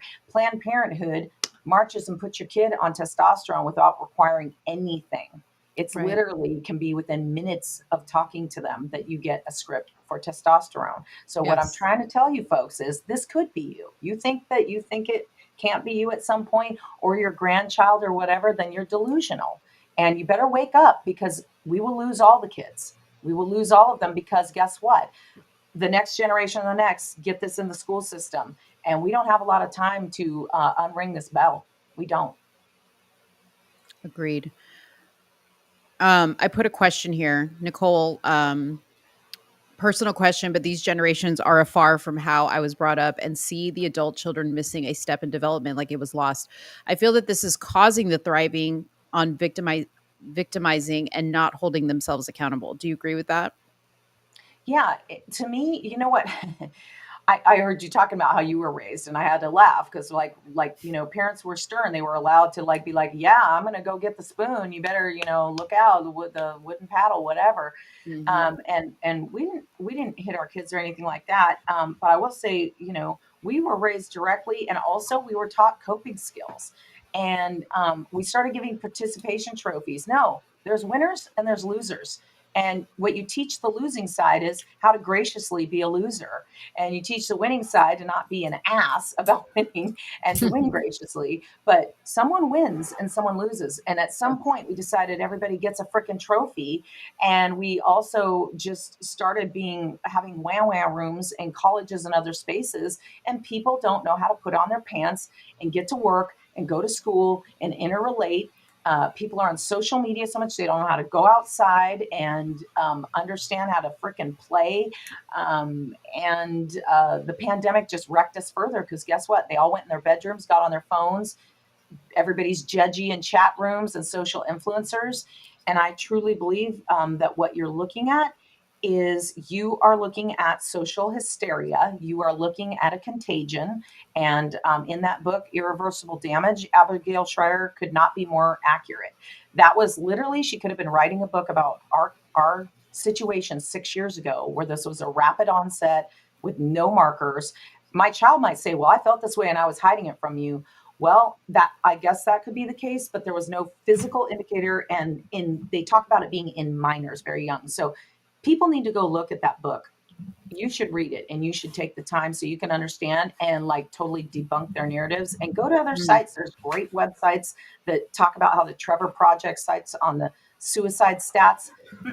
They're a leftist funded organization that are going to lean into a narrative. There's other stuff out there that debunks it. Suni, Sorry. you were like, I was like in the middle of stretching as you said that. sorry. I mean, like I said, I have a more extreme approach. I think this is a fear for a lot of parents. I don't know why people pretend like they're not afraid for their kids to turn out gay. Like, that's a fear, a real fear for parents, because it's not, number one, it's not an easy path for you to go down. It's destructive. You end up lonely at the end of it all.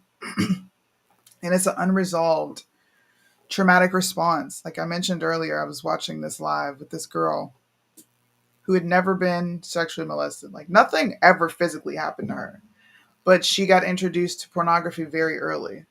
And now, because she was introduced to pornography, she has very strange kinks, very, very odd things that she's into because she was introduced to something so early. So you almost have to, it's almost to where with me, I've made my kids a replica of me. When they see something, they're vocal. That's weird. I don't like that. You're not supposed to do this. Rather than making your children inclusive, which I don't believe in at all. I'm not creating inclusive citizens. Everybody doesn't deserve a seat at the table, such as participation trophies. There's losers, there's winners. There's normalcy, and there's awkwardness. Okay? There is a such thing as weird in this world. We need to get our children accustomed to those words so that they're not tricked in school when their teacher tells them, well, there's just unique people in the world. No, there's not. Okay? There is societal norms and there are societal things that are completely abnormal. It is okay to call those things out. That's just my person. That's just what I do in my home. And they take it to school. So when they go to school and they hear these things, because they do, my daughter was introduced to what non-binary was from another student. She didn't internalize that. The first thing she did was got in the car. Mom, what is non-binary? That's my moment to say, number one, there is no such thing as not feeling like anything. God made you a boy or a girl. You see the way your parents operate. I'm a woman, daddy's a man.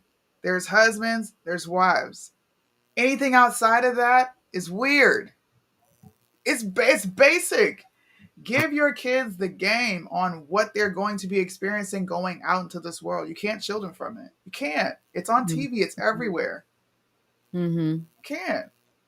Yeah. See, and I don't twine up the gay topic, being homosexual, with being trans, because to me, one is who you're attracted to, whereas trans is like literally inward, like they are expressing they don't feel a certain way, and that may be how they feel. I think there's a lot of mental health things going on there personally, and that probably unaddressed traumas and other things are going on.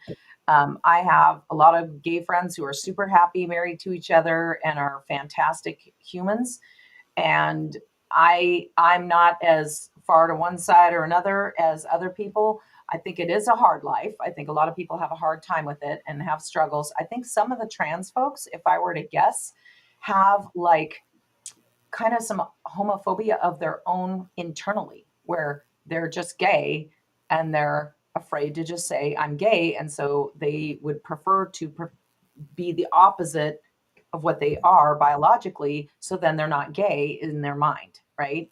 Mhm. And I think that that helps people in their mind. It might help people digest it.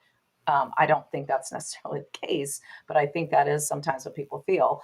And so for me, I try not to twist up those two things. And I respect your opinion, Suni. That's again, to me, this is America, and you're on grounds where you are, where it is too in a way.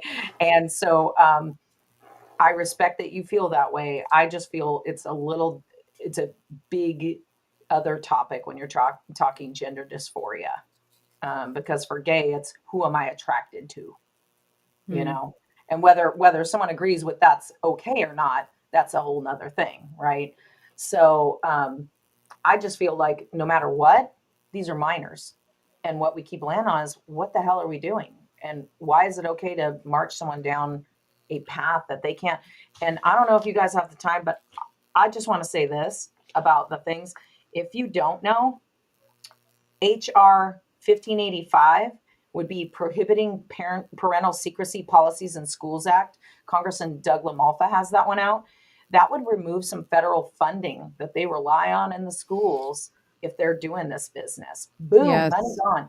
I'm a head of the snake kind of girl. I like the way military works because guess what? I don't mess around. Like when you're watching TV and there's bad guys and whatever, I'm like, why are they shooting from behind them toward them? Like I would come in front and go the other way. You're going to take them out. Head of the snake. Mhm. Here's the deal. The head of the snake means you're taking their money and or pulling your kids out of the school system because that's more money. That's the only way to stop this crap and to start fighting back. So you mentioned that, but I heard, and I don't know what her name was in the meeting, but she was talking about, what were like the options that they had, right, to like kind of play around with whatever this policy was wanting to do.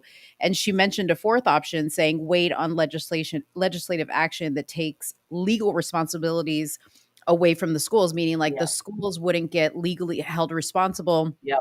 like in the case of what this school did is they helped Right. transition this young boy.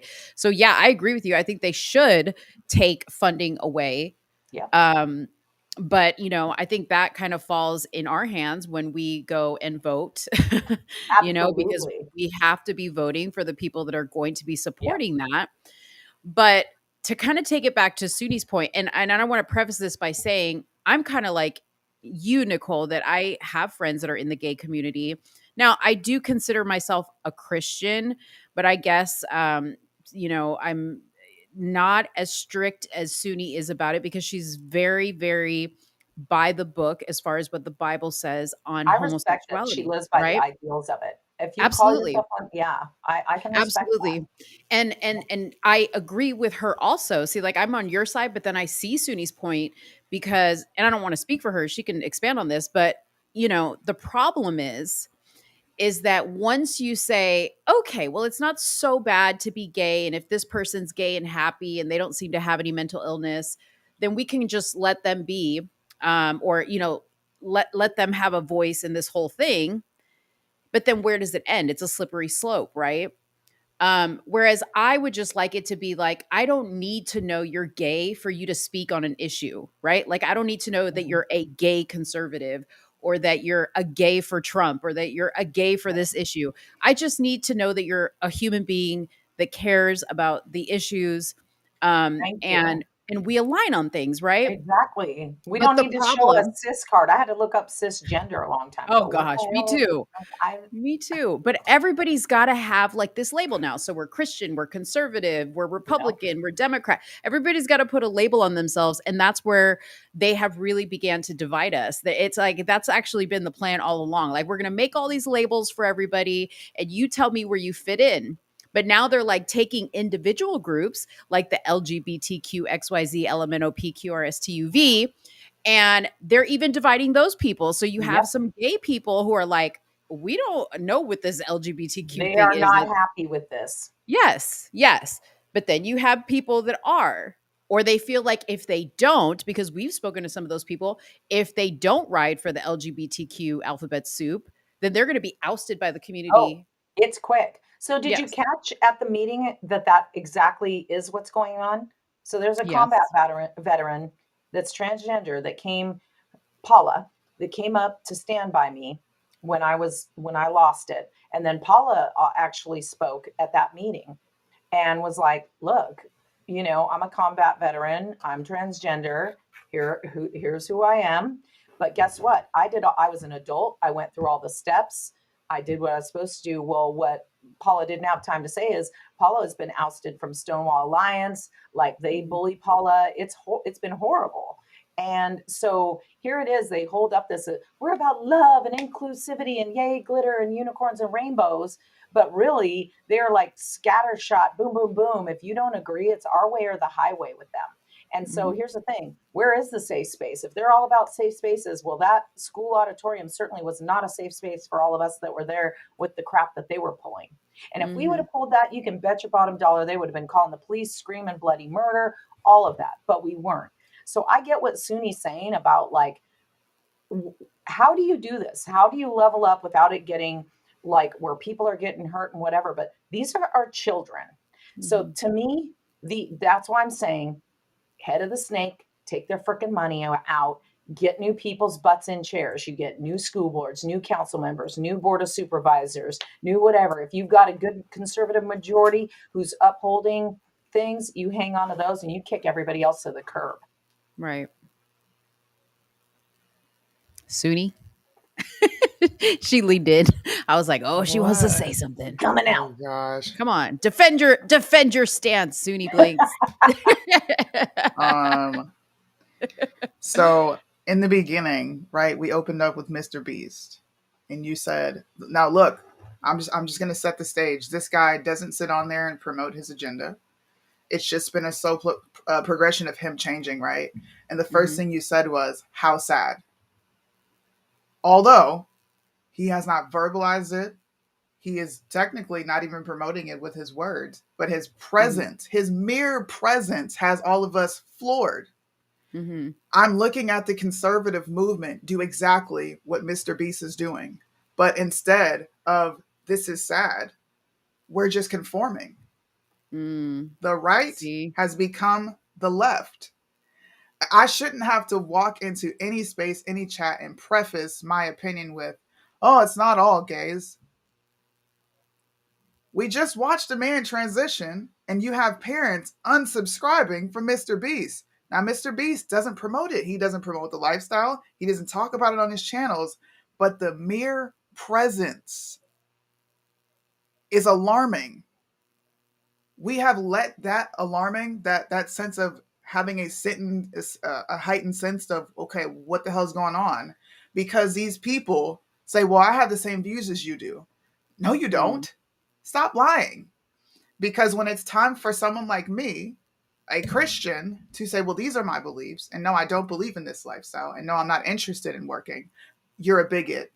Then you want to challenge what scripture says, and you want to challenge me with the Bible, and then it turns into, I am defending my faith to someone who said that they're in it for my First Amendment right. Well, if you're in it for my freedom of speech, then why are you challenging me? I agree with that too. Yep. That's why I said individual freedoms. If you really believe it, you can't be a hypocrite, and you have to respect. And I do respect that you are a Christian and that is yours. My friend and I had almost the same conversation because she's there. And I said, this is why I haven't dove all the way into that, because if I am, I'm going to embody it. And because we were talking about the difference between spirituality and religion. And I had explained just through some traumas that I'd seen friends go through in the church and some other things. I believe in God and I believe in spirituality, but I just won't go to the institution of a church because of some stuff. And that's my stuff, but I don't project that onto someone else. And so I totally respect your right. And I actually really admire when people have the tenacity to stick to all the tenets of what it is to be a Christian, because that is a hard thing. There's a lot to it. And and I can respect that. And I can respect people saying, like I said, I may not agree with it. And again, I'm not going to do pronouns, but and I'm not going to let you come at minors. And so I will stand up for people. And I hope more people watching figure out a way to do this. Did you guys see the cases where they're literally can take your kids away from you? Yeah, I saw Your that. kid just They says, yeah, passed that. I feel like they might not like it if I say I'm this. And if they say that to the counselor and the counselor agrees, oh yeah, that's probably going to be an unsafe household. They can just take them without you knowing. Yeah. That's a thing. Hey, look, my fight is not everyone else's fight, right? I believe that it's a multifaceted cultural war we're all fighting. Um, I'm glad that you just do work at the school level, so where you're a parent that doesn't necessarily have skin in the game, but you're like, nah, I'm about to see what y'all doing over here. Yep. You don't have to. I'm not expecting for people to have my my faith is strong. That's a foundation for me. It's not ever changing. I'm not bending. I'm not breaking. I don't care about your sob stories, and that comes off as very cold and callous to people. But to someone else, they're like, "Dang, bro, you're really standing firm in your faith." I am. Yeah. I am. I'm not. I just looked at America react to Mr. Beast with such disdain, and I watched conservatives do it. And then I watch you call yourself a Christian and then embrace the same freaking thing. You're okay with Lady Maga being at these events with young children. Why? Oh, because we are conceding language. Like, this is a communist wet dream. It's the manifesto. We have conceded the language.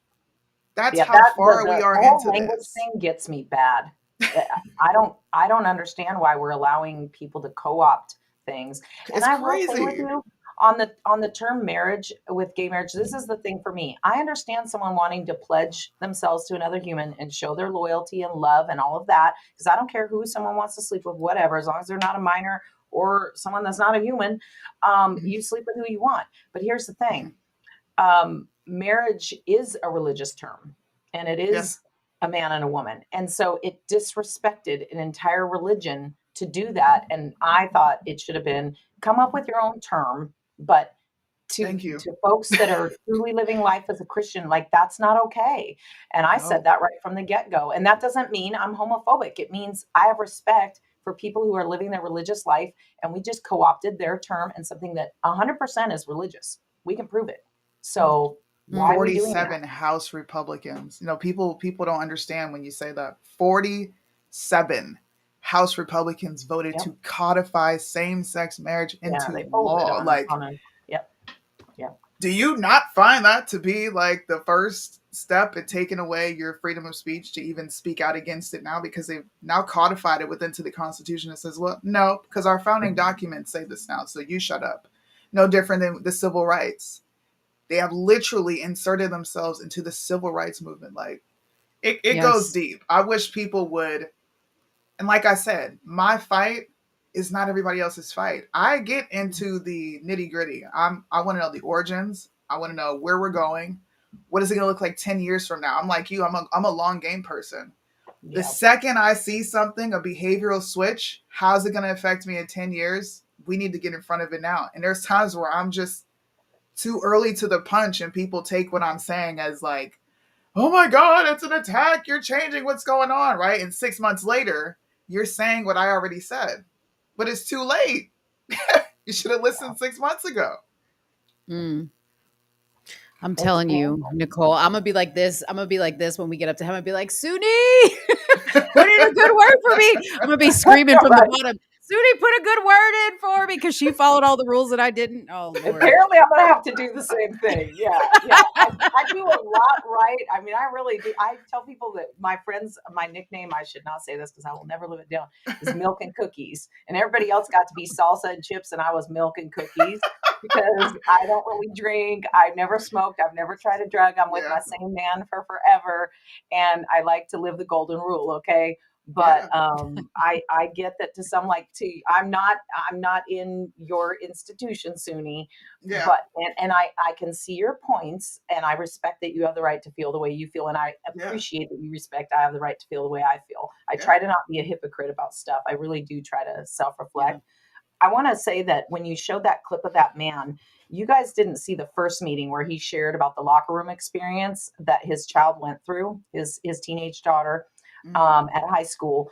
And I want to just say to the men and the women, I don't understand how you're all not there in droves, because if you guys aren't hearing these swimmers who are talking about walking in a locker room and seeing a dude's junk out there, and you got women saving themselves for their guy and guys saving themselves for their lady, whatever, and you got the opposite sex in there with their genitalia out of their biosex, and even if they change whatever, it's not okay.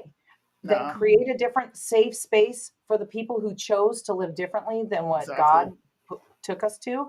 And so I struggle with that. And I wanted to hear and acknowledge and validate that man, because holy God, everybody just like rolled past like it was a nothing burger.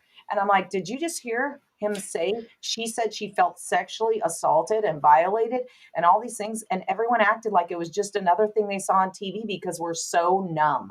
We're numb. And these are your kids, for God's sake. Yeah, like, and no, and some of those people need to understand that there is a way to do this.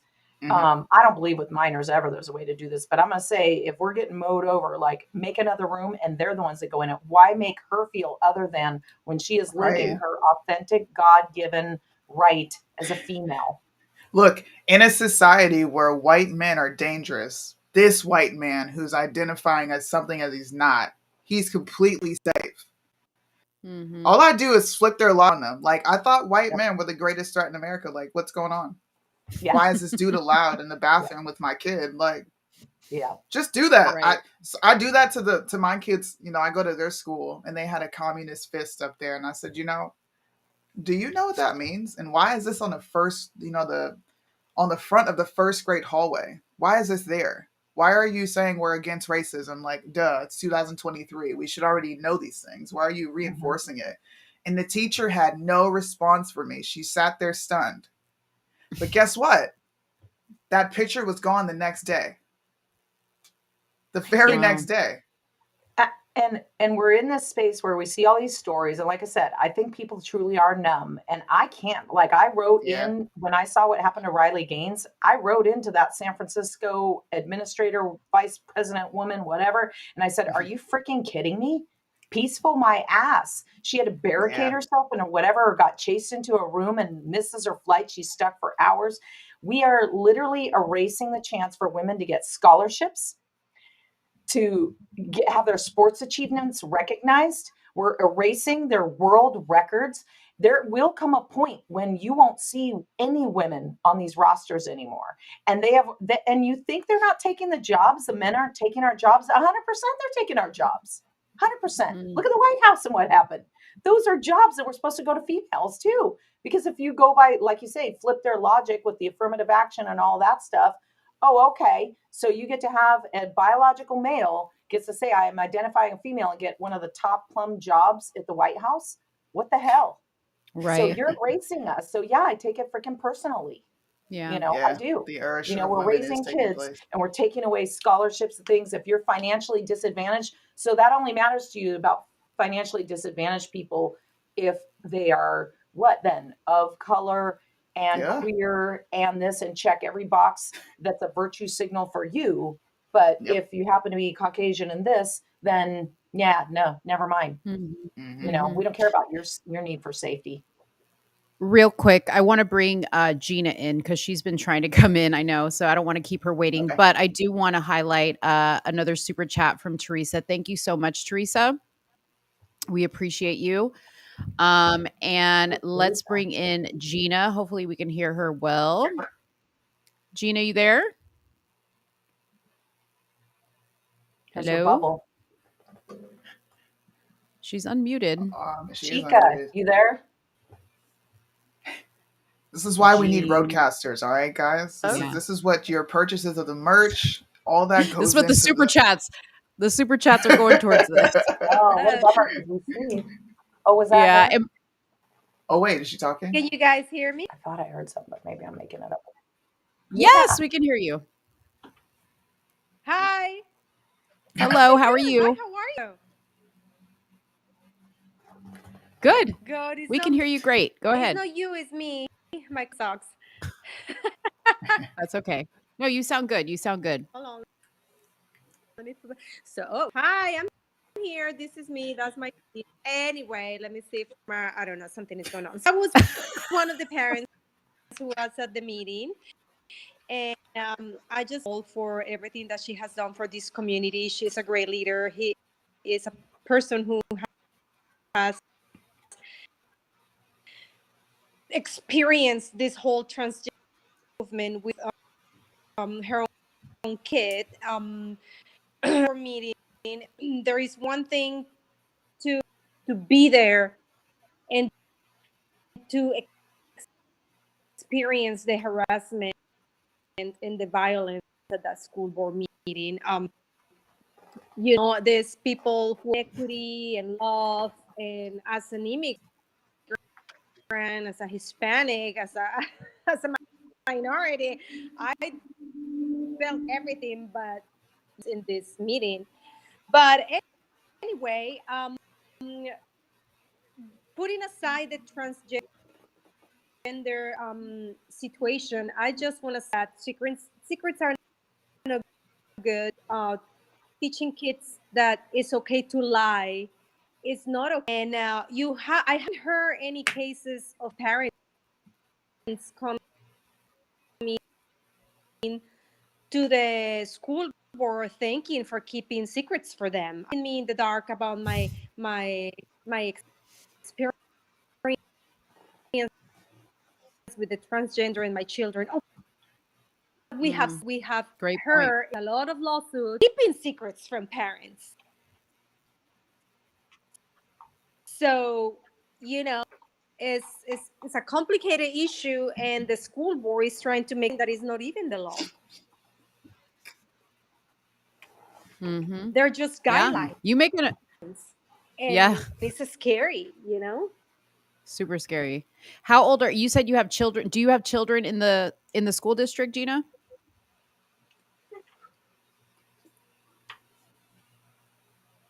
Do you hear me? Yeah. Do you have kids? I have 5 kids. So I have Gotcha. School system and 3 in private. I took one of my kids out of the school system because she's a little bit on the autism spectrum. This wasn't gonna be good. Yet immediately pulled her out. She's in private. We have our issues in private, but they're smaller in public. So I have a little bit of everything. Mm-hmm. A little Nice. bit of everything. All the Nice. so I have a red hair. I'm Hispanic, but they were born, so all flavor happened. and we're seeing in the chat here that you're known as Feisty Gina. Okay. Feisty Gina is what you're being called here. So apparently you get feisty. She's our Colombian superhero. Oh, era colombiana, por Dios santo. No wonder. Yep. I think we're losing her. Well, Gina. Yes. And we have great teachers. Yes. Yes, that's awesome. That's great. I mean, it's great to highlight the people like the administrators and the teachers that are supporting you parents and helping you guys along the way, because again, it's the other side that always gets highlighted. And the people that aren't making the waves, and they're just sitting there in the background just trying to support how they can. Kudos to those teachers. And if you're a parent in a school district where this is going on, make sure you let those teachers know how much you appreciate, and you want to work with them to support each other through this process, because they also need support. They're fighting a battle on their own, because they're fighting the same people you're fighting, right? Excellent. Oh.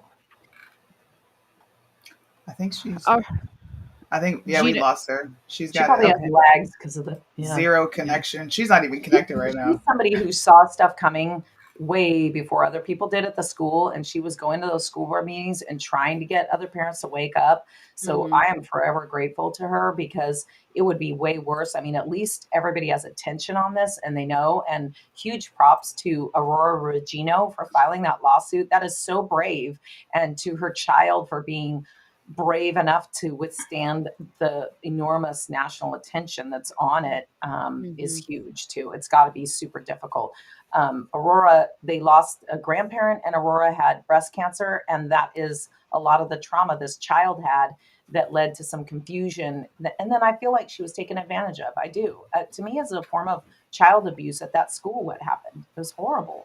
Yeah. Yeah. Gotcha. So we're going to get to a point. I don't think we have any more questions. If anybody has any questions, you want to join the link to come in, or you want to just drop a question in the chat, we'd be happy to ask Gina. I'm sorry, Nicole. I was stuck on Gina. We'll be happy to ask Nicole the question for you.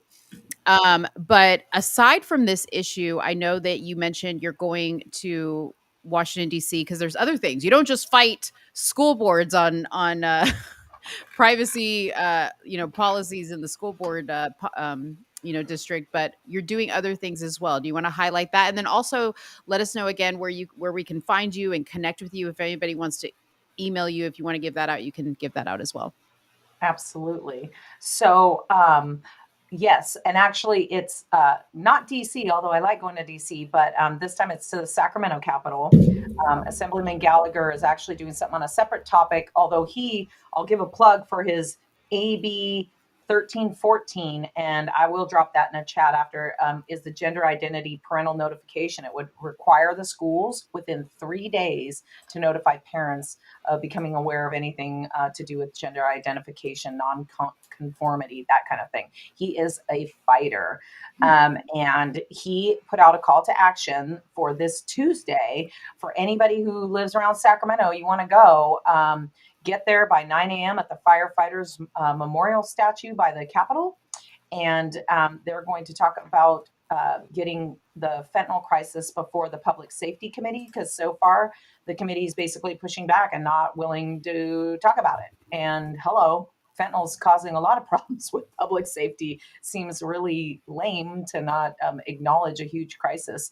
There's like 100-something Californians a week die from fentanyl. It's hundreds of thousands across the country. Like, at what point is that a crisis for anyone? So I'm going to do that. And also trying to fight AB 665, which is the one they call minors consent to mental health services. No, that's, hey, parents, we can take your kids without you knowing it. So that's what you need to think. This is what they do. They give it titles that sound like oh, that's great. Who doesn't want mental health for people who need it? Don't say yes to that. Object. AB 957, family law, gender identity. That one gives the judge a power to, if you're getting divorced from your spouse, whoever agrees to immediately affirm that child's gender identity choice gets custody of the child. Oh, screw anything else that's going on in the house. That's AB 957. Look it up. It's true. California. You got to love California. How appropriate that some of these bills come from people with names like Scott Wiener. Yeah. Oh, that guy. Make that up. Yeah. Wasn't that guy involved in some like scandal, like sexual? Was it that guy? So. They all are. It might be another Wiener. We got a lot of Wieners in California. Yeah, there was another Wiener. I think it was up in. It was a DC Dick Wiener type dude. Yeah. Yeah. We got a lot of problems. But yeah, I'm going to fight. So anybody wants a caravan, I'm down, and you can meet me there. And to be able to contact me, we do have a group, Save Our Chico, but just private message me. I'm on Facebook. It's Nicole Novitz, Nichole, last name Nava. And that is V like Victor, because we got to come out on top of this one. So you can get me there. I would give an email, but I should have stood one up so you guys could have done one. I might give you my group email or something like that in the chat later. Yeah. Or you could just direct message her on Facebook. I'll after the show, guys, after the video goes back up, I'll add all that stuff in there so that you guys can follow whatever you want to do. And also, when is the next Chico board meeting if people want to attend, whether it's online or in person?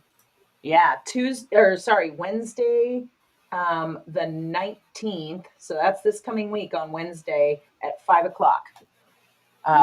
6 o'clock. I lied. It's not the special one. It's 6 o'clock And it's at Marigold Elementary in Chico. And yeah, you guys should watch.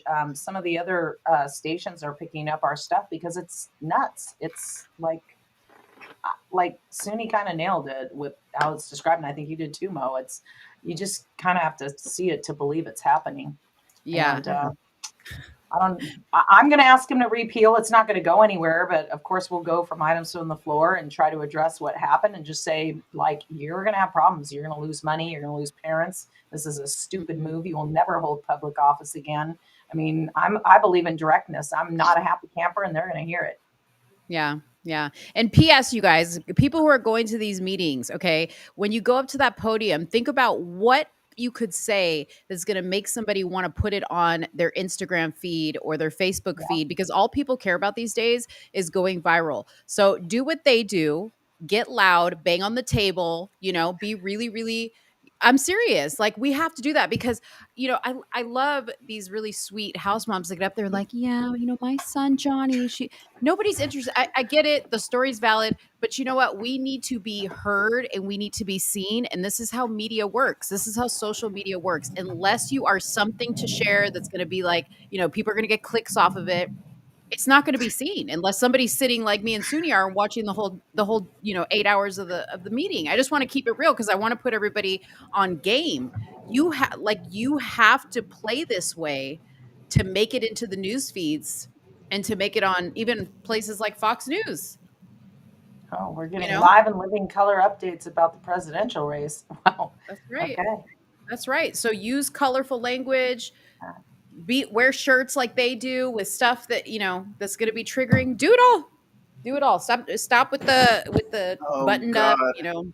What happened?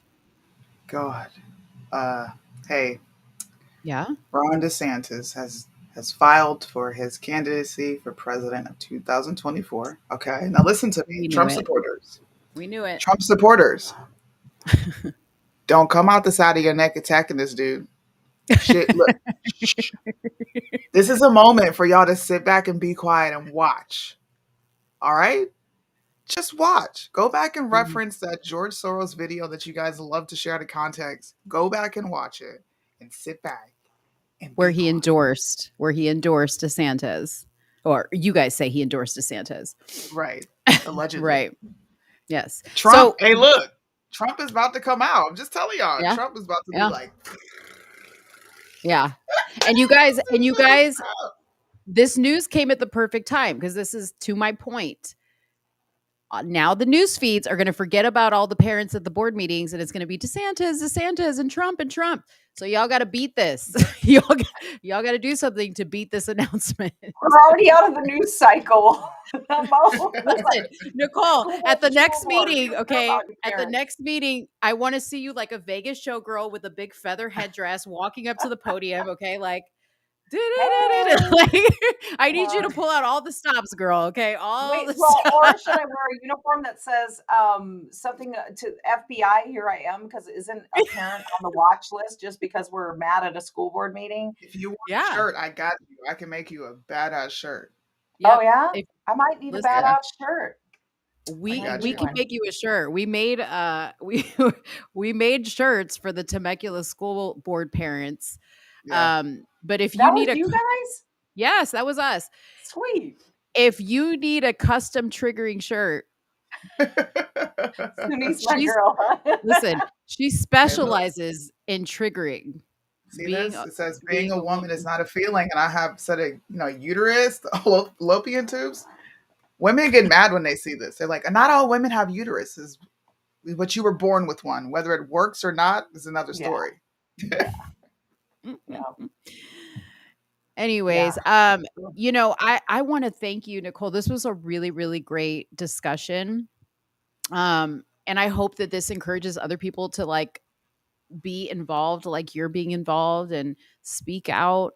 That we get more parents from other school districts going, hey, this is happening over here too. Can you guys highlight us? Like if that applies to you, contact Sudi and I. We're your posse. We'll put you on. We'll let you speak. I really appreciate that you did that and gave us that opportunity. It is, you're right. I mean, it's not a sexy topic. It's not sexy. And but it's your kids. And yeah, the secrets. Hey, that gal Deanna that was on there, she literally was abused as a child, sexually abused, shared her pain. They were jeering because they didn't know what was coming. I bet they felt like asses when they heard the words that came out of their mouth. I hope they did. And then when that, she literally said, and I've been trying to tell my children no secrets because she was told, keep it a secret. And she said, and you're undoing everything I've tried to teach my children. You should be left with that, people. Like, this is literally real stuff. Trauma. Yeah. Yep. It really is. It really is. Well, thank you so much. You're welcome to stay. You're welcome to stay. We're going to talk about, I'm sure Suni's going to talk about some stuff. She's going to bring up some topics. You're welcome to stay for those topics. If you need to go, you can go as well. You're welcome. You're welcome to close out the show with us, but we like to close it out with a bang. Suni, listen. I'm always like look, Suni's gonna say this. It's like you have to prepare people for the blow. Happen. If you need a bang, I can get on the treadmill because I'm not very coordinated. I could She's over there hilarious. Shadow boxing on the treadmill. I know. I was like, I should have brought my boxing clothes. I didn't know Suni and I were gonna go make head to head there for a minute. Okay, it was all good. Oh yeah. Hey, right. I'm understanding. I'm much more understanding now, right? Everyone's fight is not my fight. And nor do I want it to be. I want there to be people fighting on multiple fronts. But there's an occasional time where I just run into, like when someone's dishonest, that's when I'm like, all right, it's go time. You're sitting here lying to me. Let's go. Yeah. But you're not dishonest. You're like, dude, I get it. And I respect this. Rather than, that's not what the Bible says. Now, if you were to do that, this will be a completely different show. But you're chill. I like when people are chill, man. Yeah. She does. Suni's chill until you piss her off. Like me, I'm just like, Suni's like, Mo, you got to get online. I'm about to go in on somebody. And I'm just like, but I'm just happy in my peace. And I'm going to go eat out. And, I have a really good imagination. And believe me, I must have done so many miles. I've about killed myself because I have not been athletic for a long time. Those people pissed me off so bad. I got on my bike and I biked all the damn way around this town and 6 ways from Sunday. And I was still pissed. And so I did more. And then I came home and walked the dog because I feel like I am a fighter, but I'm not a fighter. But I do have a couple brothers, so I could probably take someone if I need to. Yeah. I'm about getting tried on my every last nerve. Yeah. We all get in the fight a different way. That's for sure. Yeah. That's for sure. Yeah. I'm just like, boom, I'm here. What's up? What are we doing? I like that. You can back burner me and you girls do your thing and I'll listen. Yeah. Thanks for coming on. Thank you, Nicole. Thanks for having me, guys. Bye. Bye. All right, Suni. Can we talk about Donald Trump Jr.? Are you ready? He annoys me. He annoys you too? Yeah. Well, Marjorie Taylor Greene already made an ass out of the Republican Party. I mean, the GOP, right? Yeah. She decided to support a beer company that already supports the LGBTQ. But then Donald Trump Jr. comes out and demands an end to the boycott over partnership with trans influencer, right? And praises him for donating more to the GOP than to the Dems. I'm leaving this alone. I think you should probably too, because they actually donated a lot of money to us. What? Wow. You're kidding me. No, I'm not kidding you. No, not at all. I think you should probably... What? I'm like reading this. I'm like, wait a minute. Let me read the small print. Look, this is what he said. Verbatim. Lord. Donald Trump Jr. said that the boycott should end because Anheuser. Okay. Bush, the parent company, donated to Republicans and conservative causes and not the BLM crap. So because they gave us money, let's just go ahead and leave them alone and let's not care about it. Yeah. I'll take bought and paid for. Right. Yeah. He's bought and paid for. Look at that. This goes right into what I said before. Yes. Conservatives are in the business of fighting for children. That's great. But when you turn your nose up at Mr. Beast and then you have a political candidate, a candidate child, Donald Trump Jr. say, well, guys, let's just turn down the heat because they gave us money. So their transgender promotion, like, just chill, because these transgender supporters gave us conservatives money. This is what I mean. Mm-hmm. Continue conceding ground, and see where you end up. Yeah, we're gonna be talking about maps in the next 3 years if people don't get their shit in the gear. Yeah. How much? Somebody said how much. Do you know how much they donated? Did it say in the article? They didn't say in the article, and honestly, Probably a ton. I didn't even look. Yeah. Yeah, I don't know. It doesn't say. So they literally don't care. Okay.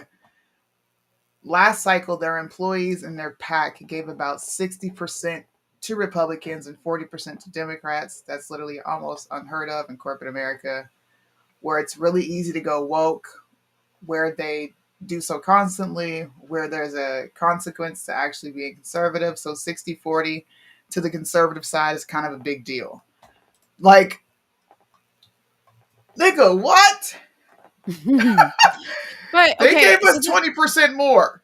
Like, what are you talking about?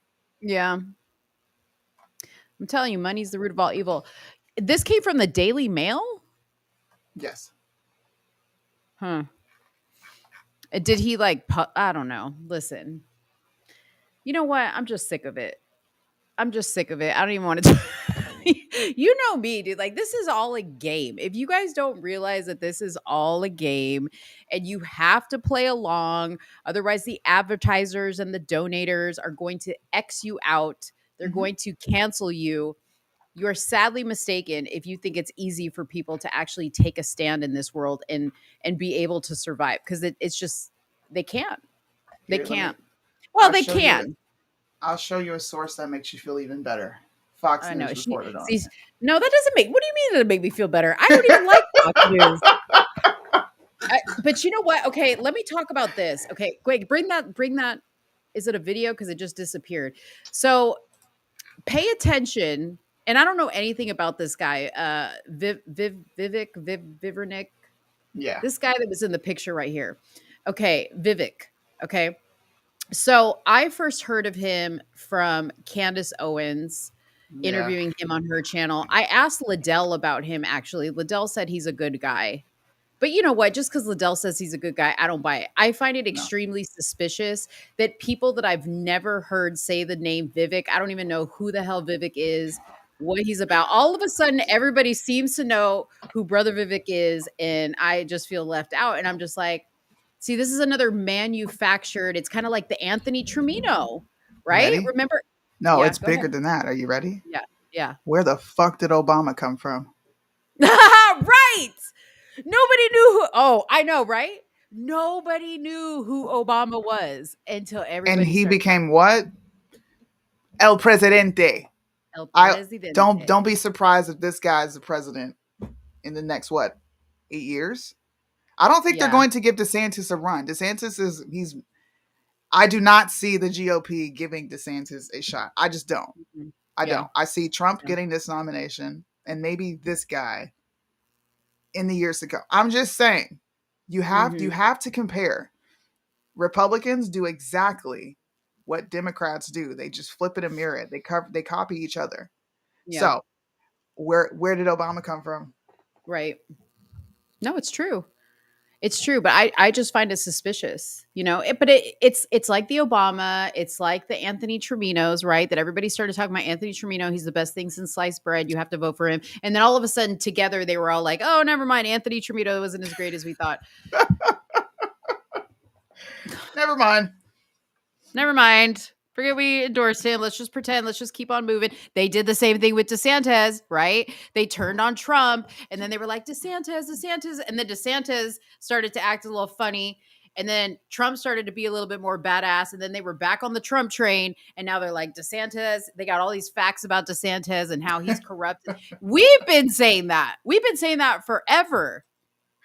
But when we said it, oh, you guys are dividing the party. Stop it. Stop this divisiveness. Like this guy that over the weekend, the guy that was a whistleblower on. He whistleblowed a bunch Oh of yeah, information on Discord. Pentagon. Yep. Some Pentagon information. And what did I say to you, Suni? I said he exposed that the whole Ukraine thing is a big old joke, and like they're not really winning the war. Haven't we been saying that? But because some dude dropped a photo on Discord, all of a sudden it's like breaking news. Haven't we attention, been man. saying that there have already been American boots on the ground over there? Have we not said that? Yes. All he did we was have been. expose what people already knew. And now people are Mhm. like, oh my God. The same people that were like, man, what's happening in Ukraine is wrong. They're killing people. Right. Bro, Right. it's serendipitous, bro. That's what I'm saying. Maybe I just need to like be dumb like everyone else and not say nothing until everybody else says it. And then I'll be cool. Because Yeah. people will be like, oh, well, Suni exposed that. Yeah. Maybe. Dude, should I just dumb it down?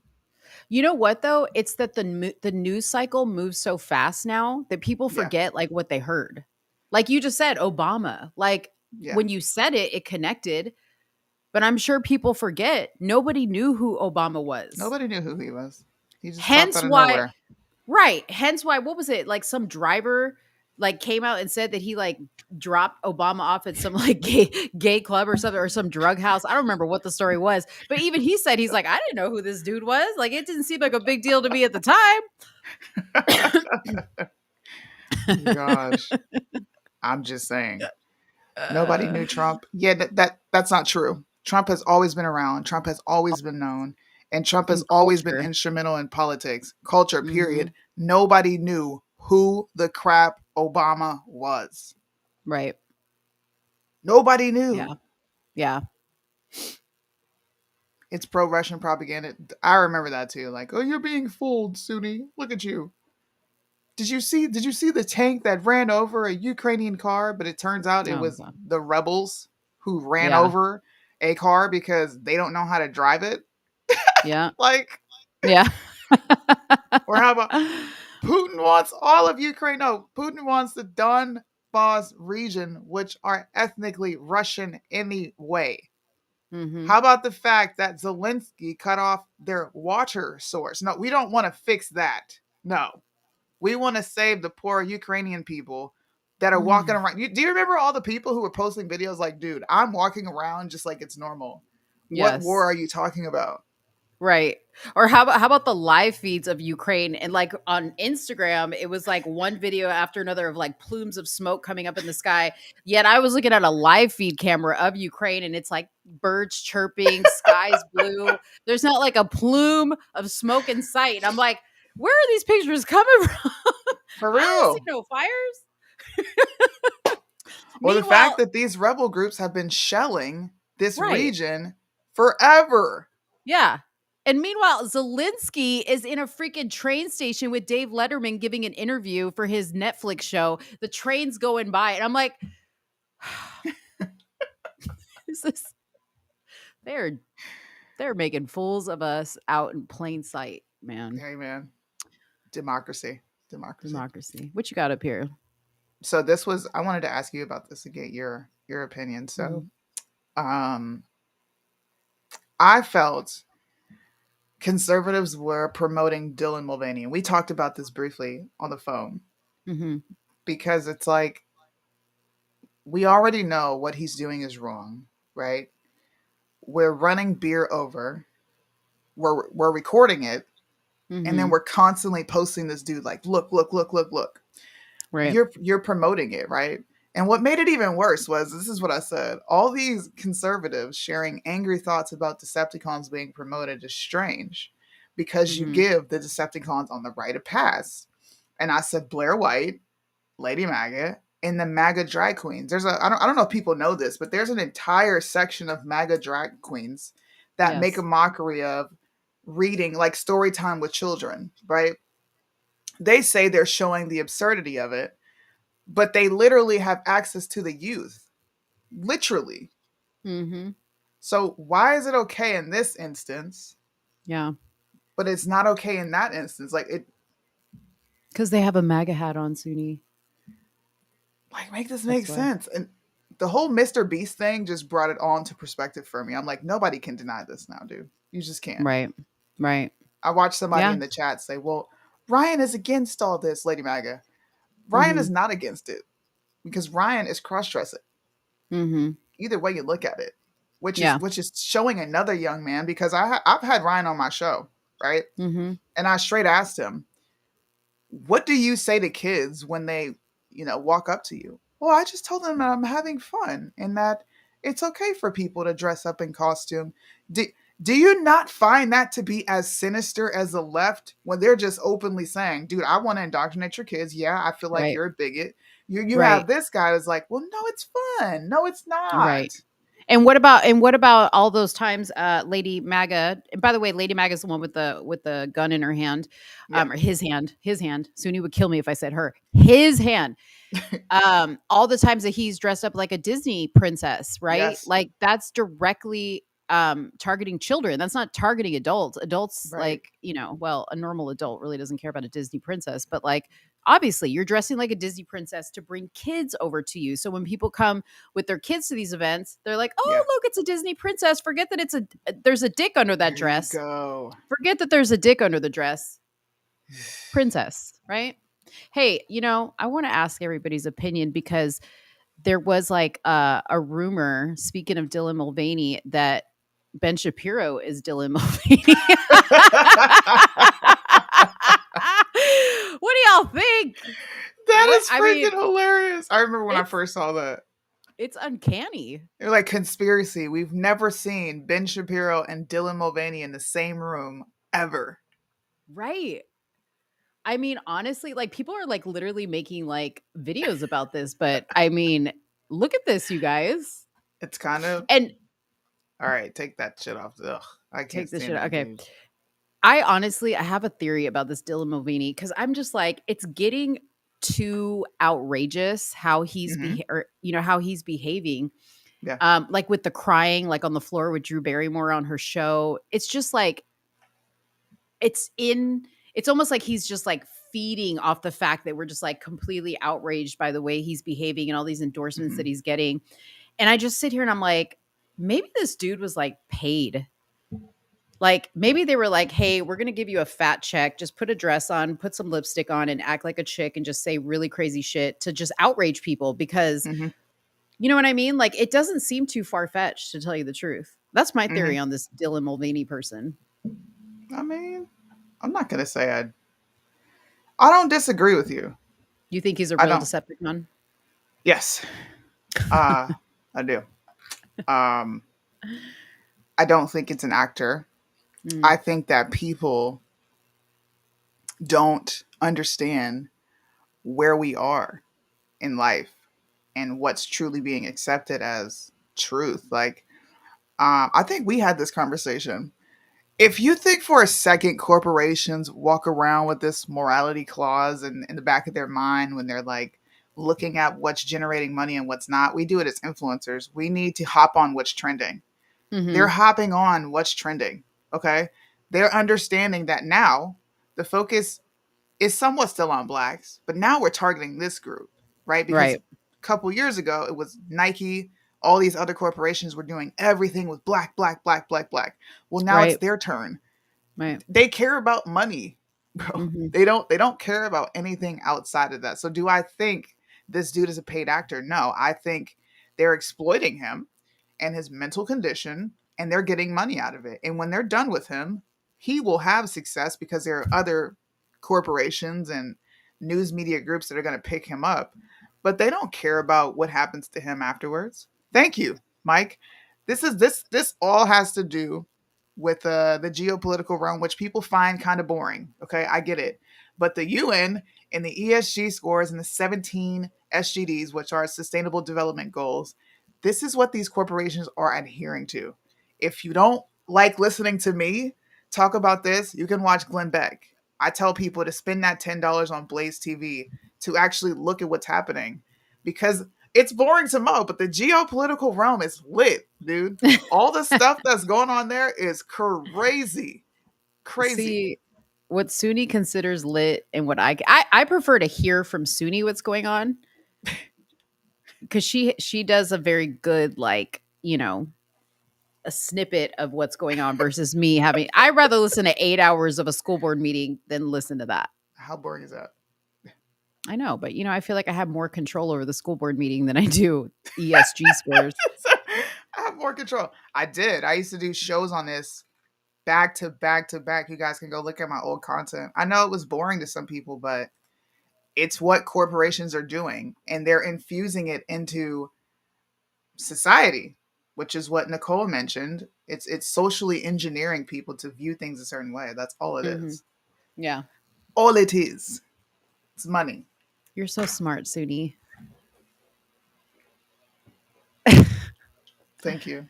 Not that I I'm not appreciate smart. Suni asked me the other day, maybe I should do this. You gotta send me the link so I can take the IQ test? My IQ test, because Suni was like, hey, what's your IQ, Mo? And I was like, I don't know. I never taken an IQ test. I'm like, it's probably not real high. Just because, not because I'm dumb or anything like that, but like, I don't know. I don't give a shit about that stuff. I don't know what the IQ test really involves.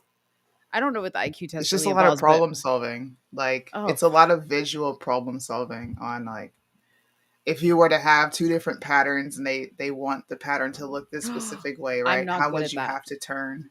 No. See, I can already tell you right now. It's a wrap for you, baby. Listen, I don't do that. My daughter probably would do great with that because she's great with that stuff. Okay. Yeah. No.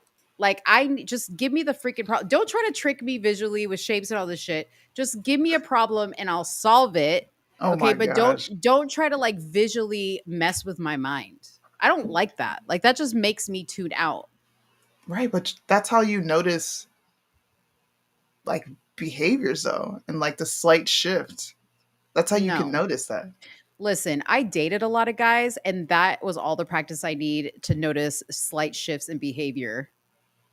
Just get out. Get out. Ladies, just get out there and date, okay? You will become an expert in shifts of behavior. Have kids. As a mother, I'm a professional investigator. Yeah, but I'm a woman. Can you imagine being able to like view that on a massive level, just watching society and trends? It's even better. You're such a nerd. No, I'm not. That is like, I feel like that's cool for anybody. I don't know. I like psychology. I like watching people think. That's funny. Listen, to each their own. She thinks I'm boring, guys. Yeah. I like to sit outside and watch what's going on in my neighborhood and then try to figure out like what couple on the street is having drama. Yeah, dude. Yeah. I would sit on the porch with you. That would I could try to figure it out with you, but it wouldn't be fun now. How fun but I would that definitely be? Participate. That would be so fun. You and me on a porch, just like talking. The amount of laughs. It'd be like, what are they talking about? Dude, we would be hilarious.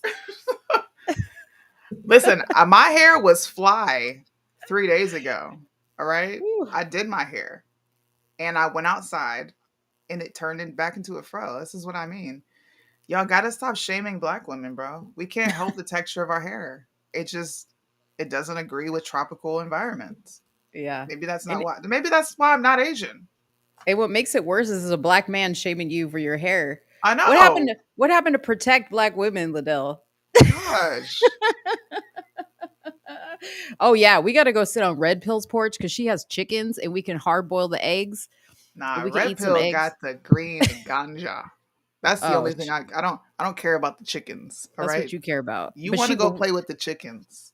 No, I want to eat the eggs and then we can slaughter a pig because I can have some pork ribs. Slaughter a pig. I want to eat some fresh pork ribs, okay? Oh God. Well, I've already made the decision that Red Pill's house is where we're all going when the shit hits the fan and we need to survive off the land. She's got it all.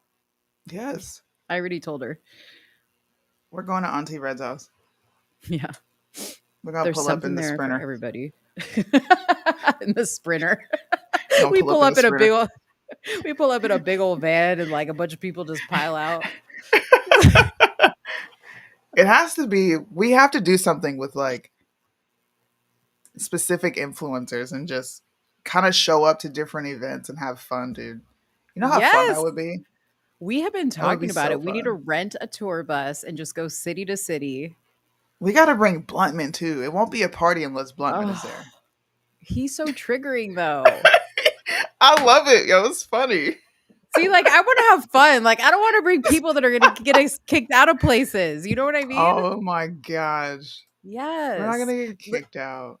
You guys, we had the best conversation one night. Like it was two different conversations, but like Suni and a bunch of the guys like said, and I can't remember who else was in that conversation, but they were all having this like debate on if we had like a WWE, like a boxing match or a fight or Oh, whatever, yeah. but it was like conservatives, like who would you want to box? You know, like who would box who? We need to and it was set that up. we need to set that up like a real life match, like a UFC match. Uncle said he's driving the bus. I could take that because you're a police officer, and Uncle said is going to make sure we don't get pulled over. And Mo's gonna be the cute girl with like the sign that's like whatever it is that they would do. Because I don't want to fight. I don't want to fight anybody unless who was it that I said I wanted to fight? Was it M. Benz? Is that the one I wanted? No, I wanted to fight Nacho. Nacho Mama. Nacho Auntie, I'm sorry. Nacho Auntie is who I wanted to fight. She follows me from a completely different page. Oh Lord, that's psycho. I saw her and I'm like, dude, that's Nacho. But then we said, what if we did like a survival show, like the Naked and Afraid type show? That would be so like, funny. Who would you want to be? Who would you want to be like your survival partner? Give our team. We're giving our team. First of all, Sudi was like, we're having no girls. And I was like, well, we're two girls, obviously. But I'm like, we need to have Red on the team because, you know, she's got like the agriculture skills, right? Yes. So we need her there. And then I feel like, who was the other female that we needed? Was it did I say Candace? Because you did say Candace. But why did I say Candace Owens? I said Candace Owens because I don't know. I think it was like for discussion purposes. Right. No, she'd be like, okay. Candace is going to be delegating of what we're supposed to be doing. Right. She would be like, okay, guys, so this is what we're going to do. Okay, you're going to do this. You're going to build a campfire, okay? Because if you don't build a campfire, then this is just not going to get warm and we're going to freeze to death, okay? Okay? Like that was going to be Candace. Then, of course, we needed Ced because the muscle, you know what I mean? We need protection. We need Liddell because he's going to set up an infrastructure quickly. Yes. We said Tatum. MAGA Hulk. Tatum. Oh, for sure, Tatum. We just need a bunch of like good-looking big men for most purposes. So I could just look. You know what I mean? So I could just be like, yes, sitting by the campfire. Do you know how good we would be living, bro? Listen, we would win the whole competition. Listen, we sure would. Whoever is into producing, bro, you guys need to produce like spin-offs of conservative versions of these. Get these huge influencers on these shows and have fun. Like, why don't we have something that we do with survival? Why not? It would be so good. That would be fun. It would be so good. First of all, Liddell, okay, I get that. But if we were like in a survival situation, I have to do everything I can to survive. Okay, which means I need to keep my mental state good. And this is a conservative, like, you know what I mean? Like, this is an influencer type show. So obviously he's not going to be there. So I got to make do with what I got. Like, I never said I was going to step out or anything like that, but I'm just thinking in my head, if you're going to be in a struggle situation, it helps to have good men to look good looking guys, right? Like, right? He said, no. No? Are any military men invited? Yeah. No, we don't all get to cuddle when it gets cold. That's why, listen. You see? No. Listen. See, I'm not coming. Why not? I don't want people touching me. I know how to get warm in a blanket. That's what we bring in sleeping bags for. Look at Ced's going to be upset because everybody's going to be struggling with their pedicures. Where'd she go? I'm trying to put in the link here so Ced can, or if you want to join this discussion. I can't put it in here though for some reason. No, we did not cut off. My keyboard has officially died. So if you want to post the link to anybody who wants, has died. This is what happens. It's over. What are you gay? Over. I want you to see this. I want you to see this. You have to react to this. Yes, Birdman. Military men are invited. Thank you, Lord. Thank you, Jesus. Preferably people who are on Muscular. the flight line or dealing with any sort of troubleshooting on a vehicle, because they know how to go take that stuff out into nature and create anything. Yeah. Dude, I love watching my husband build something when we go camping and then we use it. It's Freaking hot. love it. Yeah, it's hot. I'll do all the cooking because, listen, Sudi can't cook because she's too picky, but I will cook. Why not? You're picky, dude. Nobody wants the picky one to cook. I'm going to make like a bomb ass meal out of like some cockroaches, some ants, whatever it is. Oh we go my be eating gosh. good. Okay. Say I'm done with you. Cockroaches and ants. No, ma'am. All right. You ready? You hear that? This is a church.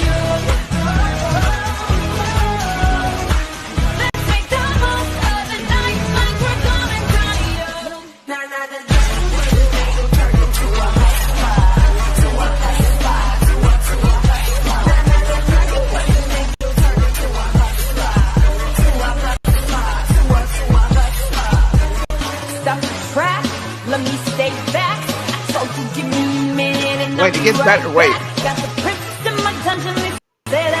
how you bopping your head? I can't. Spin it. Everybody, what?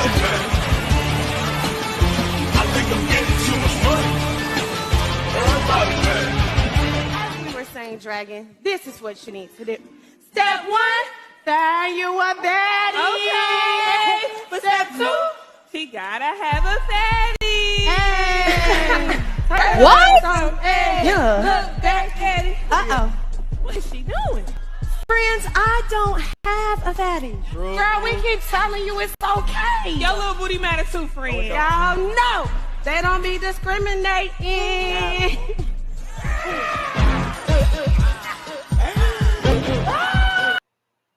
Wow. That is a church? That is a church.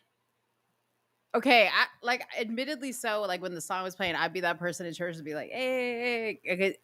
And Sudi would be like, but wait. Sudi be looking at me. That is taking it too far, though. Now, would you leave the church thinking, thank you, Jesus, for the ultimate sacrifice? Would you do that? No. I'd be like, that was a lit service. I think I'm getting too much money. I'm going to be getting in the car. Nah, Diva is a female. Like, they're not leaving that church thinking about Jesus, bro. No, they're not. They're not. They're not. You got to tune into the live I'm going to be doing on Instagram, because there was a pastor, a street evangelist that I might add, that decided to challenge me on this and ended up making himself look completely retarded. So I'm going to go back for a part 2, and I'm going to bring the same conversation back, but ask him, how did those people leave that church feeling? Was it edifying? Did they learn? Do they understand Jesus a little bit more? Or did they leave that church turned? Like, which one was it? They were turned.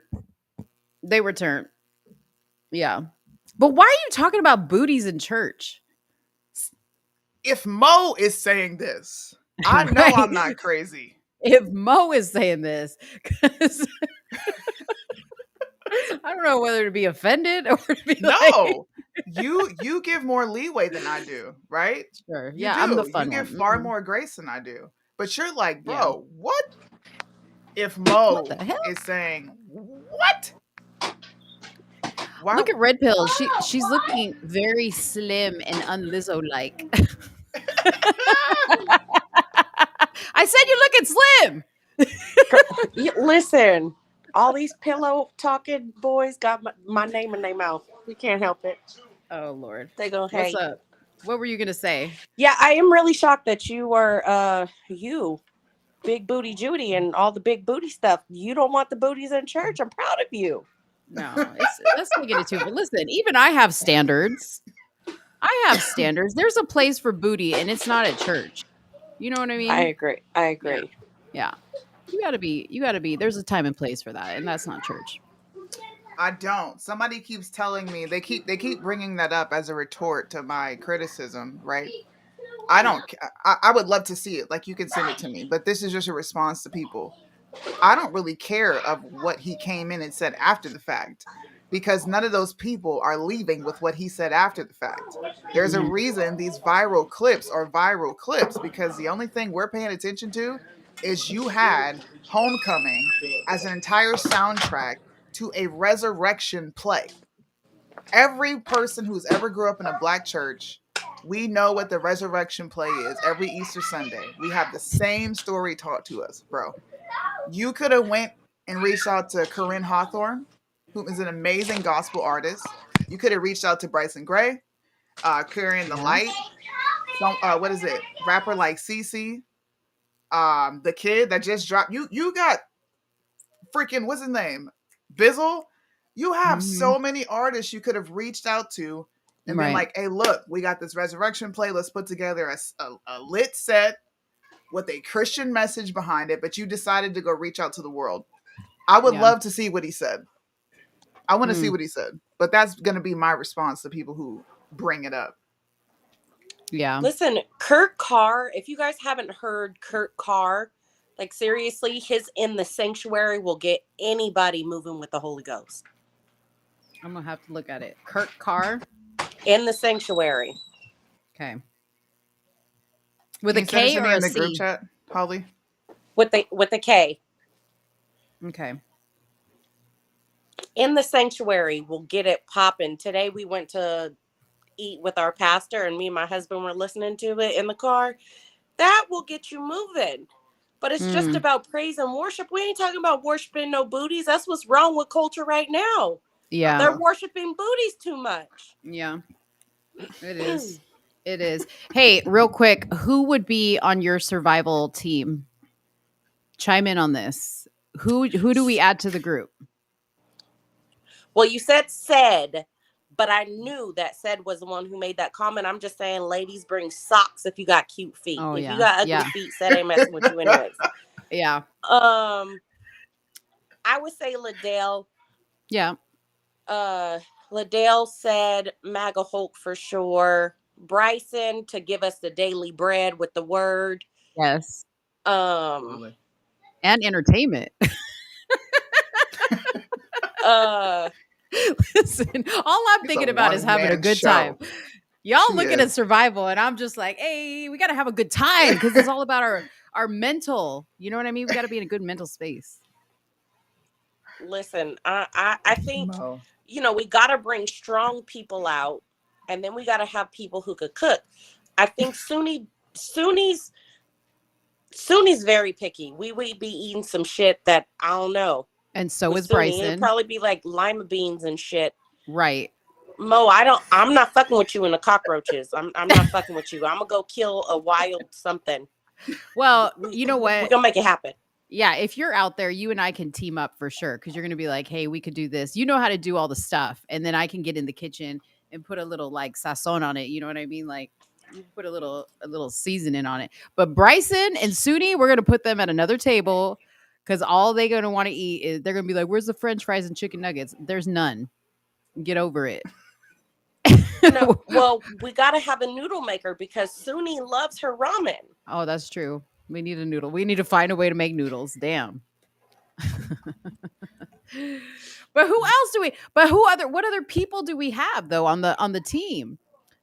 Okay, so we got Sed Liddell. I think we need Ryan Tillman, the light skinned wonder. We need him. Breaking barriers. I'm taking Birdman. Birdman? Oh yeah, Birdman. Yeah. Because he's strong. He's built. Yeah, he's military. Built and he knows how to use a weapon. Yes, absolutely. Holly can help with the garden. Yeah. We got to bring Shekinah. Shekinah cooks. Oh, yes. Because we're adding too much estrogen into this equation. There's just too much estrogen. Listen, we got to compete. So we can't be like, they got to compete against us. We have to like show that women cannot survive without men. I named hella men. Yeah, we have a lot of men, Sudie. There's too many girls. We have to split these teams up. Oh, Suni doesn't want to have any women. Just 2. That's the max. I Yeah, think but we at the would actually be good with Bryson, spiritual leader. We got Said. We got MAGA Hulk. We got Liddell. Liddell is not only a manly man, but he's also funny AF. Mm-hmm. Yeah. Listen, we might go out there and die, but Liddell is going to keep us laughing the whole time with this. Yeah. I So we agree. might go out there and die. I And agree. Suni said us Cowboys fans are like cockroaches, so you know me and Liddell, we going to survive. Oh Lord. See, look at this is what I was afraid of right here. We need enough women for the men. Don't want to be sharing. You see? Oh my gosh. You're first of all, Birdman, you're assuming that these women are for the men. Mo said she was going to be looking at what was out in the fields, you know, working and doing all this stuff. I never said anything was going to happen. Okay. This show has already gone dark. We Down the haven't even rails. started it yet. Yeah, it's going Look down at the hill, you. straight down All the you hill. degenerates on here thinking about nasty stuff. We ain't even talking about that. Here you go. Birdman said we'll cuddle with you. He could be the little spoon. So it's gonna be like, nope. Oh, that's so funny. Anyways, First, that's a fun discussion. What'd you send me? nothing. I meant to send it to myself so I can watch it before I go live. Gotcha. Apparently Well, is that's that his all we response. have? Is that all we have for the show? That's all we have.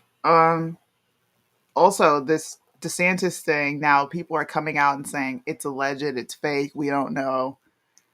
Because he put a running mate on there. I think it was Christy Nome or something like that. Listen. Oh, God. We don't know. All I said was, that's why I said be quiet. Be quiet. If Trump reacts, then I will say, okay, this is real. But I'm going to wait and see what happens. Because I think this is funny. I think this is freaking hilarious. I'm not actually seeing anything that's officially saying that he declared his run for presidency.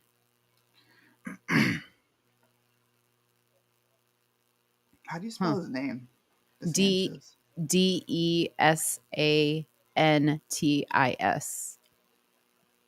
Sorry, this is me after a fun night with my friends. She got litty. Still on point though. You really are. I would not be able to be functioning this well. Oh, good. I hope your daughter has a fun prom. My son had his prom tonight. So cute. You guys, let me just show you. Okay, so my son goes to a school that has very strict policies about the dresses, okay, which I love because nowadays you see these prom pictures that people post and it's a whole like bunch of short ass dresses that barely cover these girls' vaginas. Well, darn, I don't have the group picture. But anyways, I just love that they sent out a policy and they were just like, you guys have to have T-length dresses. They had to have dresses below the knee, nothing above the knee, which is amazing. And the girls look beautiful. They all look so beautiful. They all look so respectful. The guys look like gentlemen. There was no like weird skinny pants, which I cannot stand, that are like 3 inches off their ankles. But yeah, they're wearing capris. Shout out to schools with dress code policies for their dances. Literally what it is. Yep, exactly. Well, guys, I cannot wait for the second. We're going to be doing a Tuesday show and a Friday show once again. We're adding a second show throughout the week. Thanks for coming on, Nicole. It was fun. Yeah. I need some tacos. That does sound really good. They made some fire steak last night, bro. Okay? And I definitely put it in a taco and smashed it. I sure did. It was carne asada? Yeah. I'm about to go cut up some more and put it in the taco and smash it. Ooh, you have some left over Are you too. I'm jealous? jealous. I am jealous because I love meat. Can I eat it in front of you? Because this is what Mo does. I would Oh my love to see God, you this do salad that. is so good. Yo, wait. You just made me think of something. Would you guys love it? Okay, because Sudi and I secretly, this is our secret obsession. We like to go to sleep. We love to watch mukbang videos, like of people eating. It's fun. They and like eating fish boils or seafood boils and stuff like that. Yeah. And we both follow this lady called B Loves Life, I think is her name. Dude, she eats like, ooh, when she eats, I'm just like, my mouth, like, again, when I talk about it, my mouth starts to salivate. You know what I mean? Like, you just, like, the salivation starts coming up when I think about other people eating. So one day, Suni and I were like, we should do a show where we just get like whatever our favorite meal is and we just like prop it up here so you guys can see what we're eating. And while we're doing the show, we eat. Would you guys love that? Dude, would you guys? No lie. She sat there eating some fufu in this like African dish. And I was like, yo, I want that. Okay. Yeah. One, she made it look good. But she sat there eating for like 15 minutes and didn't say shit. Okay. Slurping. Yeah. She didn't talk. And I watched the first 15 minutes. But the title of the video was like drama with blah, blah, blah. So, of course, you're tuning in to hear it. She ate for a good 30 minutes before she even got into it. She's and like, you know "All what? right." Suni doesn't even like to hear eating sounds. And she was like, yeah. And she watches this stuff. Dude, so she made that African food look good. I'm sorry. Yeah, give us a 1 in the chat if you want us to do like an eating show, like where we're just like chowing down on food, and let us know what you would like us to eat. Now, Sudi can only get things that are in Japan, but she can get like a shrimp burger from McDonald's. I want to see her eat a shrimp burger. I don't smack. You guys are acting like we're gonna be like. I don't smack. It's just simply eating. No, I don't smack. But you guys, when I eat, it is like pure pleasure to me. I used to be 400 pounds. So like, it's just pure pleasure. Like, I'm just like, like I enjoy every bite. So whatever you guys want me to eat, like, people are like cringe, hard no. You guys are no fun. I'll eat whatever. I'll even go off the carnivore. We're going to do it anyway and watch them all tune in. Yeah. And y'all are going to be like, what y'all eating over there? Yeah. Oh, that looks you guys good, Suni. Yep. You guys are going to go eat. You just got to do it. All right. Yes. It's not going to be like these people that do these ASMRs and they like click the mic. I think that shit's weird. I don't like that. Or like you listening to me chew. No. Because I went, and I know for a fact people are capping. Okay. Yeah. Me and Bryson one day went to McDonald's at the very same time, had the very same outfit on, and we were sitting there eating French fries and chicken nuggets. And collectively, we had over 60 viewers. So miss me with the BS. And can I say one thing? That day that both you guys went to McDonald's, I went to McDonald's just because you guys were eating. The way Bryson was eating these French fries, like I could taste like the saltiness of the French fries. I could taste it. Okay. And I was like, I need it now. And I literally went to McDonald's just to get that. Yes, Bryson does smack. Bryson eats and talks at the same time. And then he just drinks water so aggressively. He makes me thirsty. Do y'all know what I'm talking about? When Bryson drinks water, I'm just like thirsty beyond thirsty. Side. He drinks like a black person. He drinks like he's like the, and then he's like with the thing all, and you hear everything. You hear him put the cap on. You hear him put it down. He's like this with the water bottle. Oh, drives me insane. But I want to drink like a freaking gallon of water when I watch him drink. Oh God! Holly said, "Don't mistake our loyalty for interest." Oh. Come on, guys. We try to bring you guys something different. We're trying to bring you guys something different. I know some of you people are secretly foodies and would love to see this. What about some sushi? I can cook up a ribeye steak. But I feel like you guys need something like crunch, like maybe eat tacos. Maybe this will bring in a completely different audience, Mo.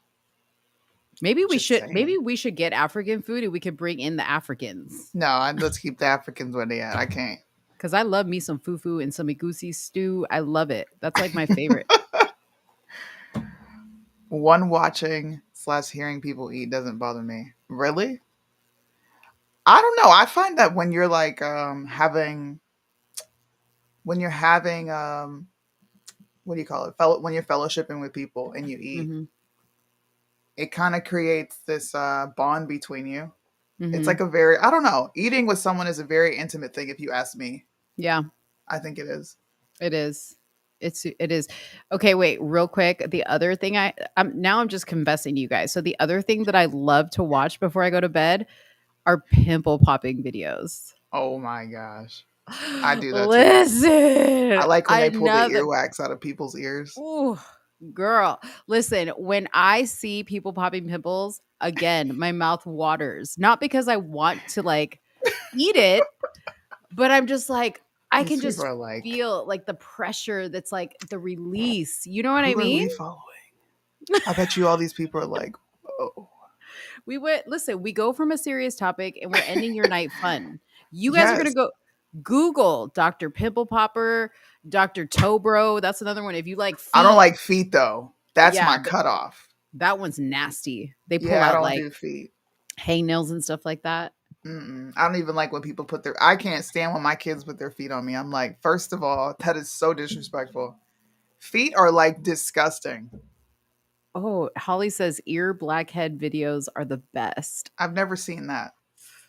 Ooh, I may have to look that up. Do you guys ever That's watch the carpet cleaning videos?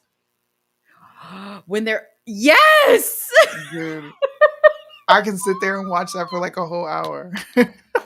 Dude, I follow a cleaning account. It's called Go Clean, Go Clean something on On TikTok? Instagram.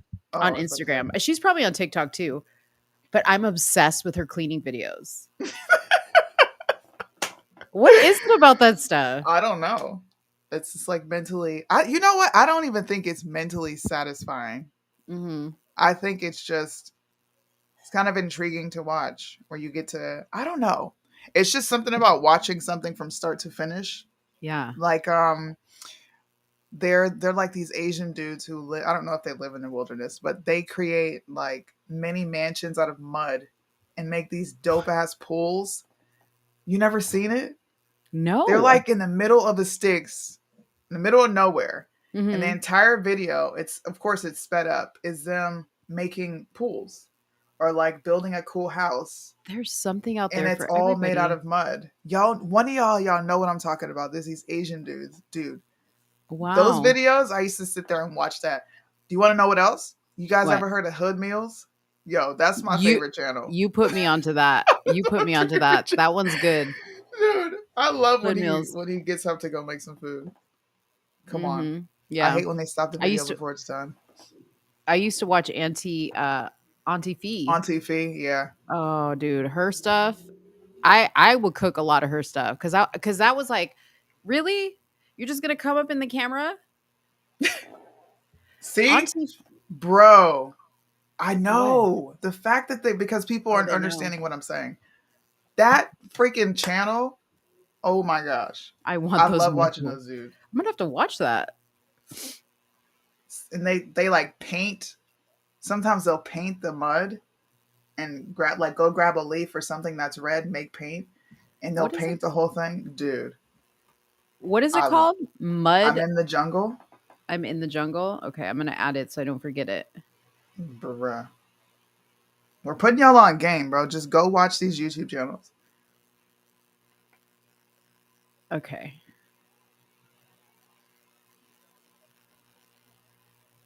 You're gonna have to send it to me because it's pulling up some weird stuff over here. It's pulling up clips from The Lion King. It's called Primitive Unique Tool. Oh, I was typing in "I'm in the jungle." Sorry. Yeah, dude. They make amazing things, and they look like impoverished, like third world citizens. Oh my gosh. I'll have to show you guys one, just one before we go, dude. Watch everybody be so satisfied. Okay.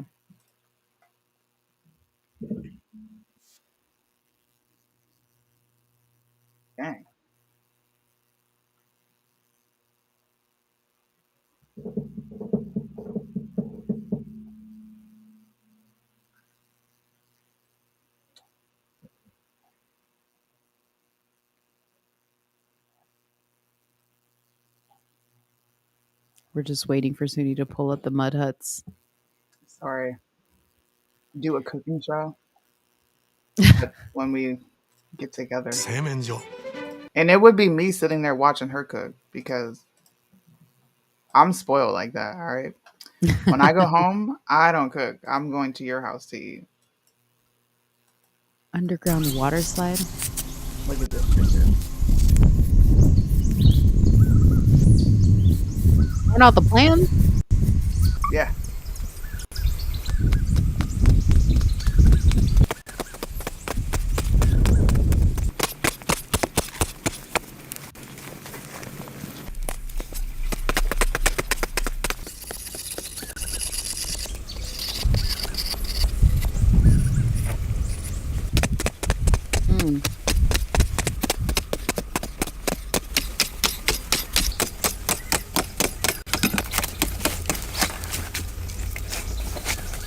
Listen, pay attention, Zed, Brandon, MAGA Hulk. This is what y'all gonna be doing in the camp. Okay, you're gonna build Mo a pool.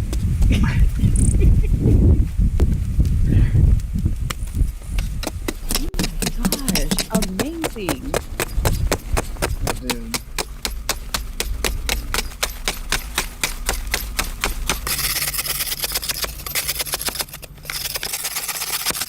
The sound?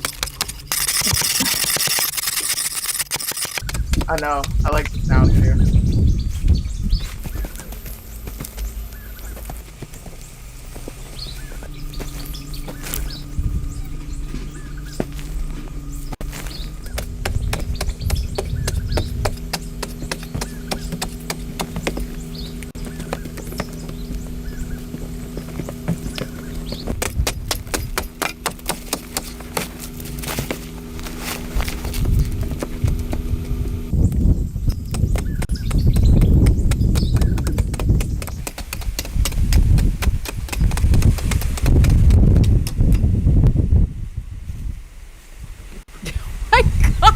That's like a 30 foot deep pool. What the hell?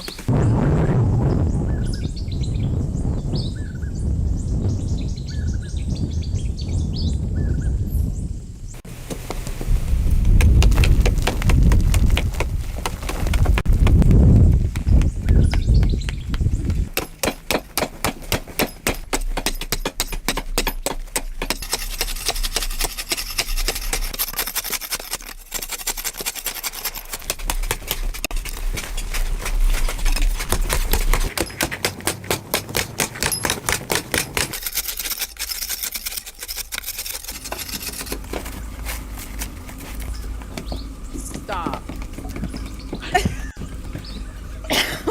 Wait a minute. What? What?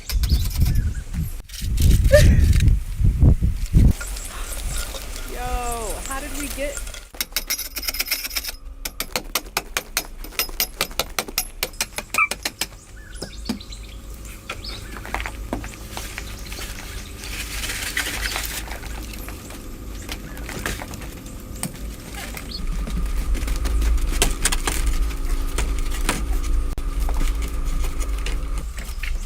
Peter, I don't ever want to hear you complain about taking out the trash. I'm just watching these dudes dig a pool with their bare hands.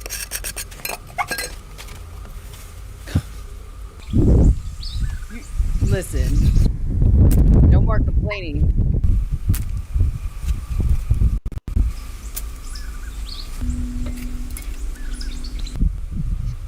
What the hell?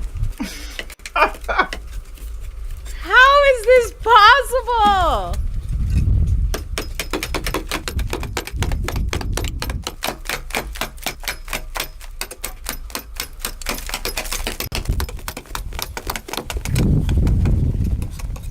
I'm in awe. I can't believe you've never seen these videos. I have never, and now I can watch all of them. This is mesmerizing.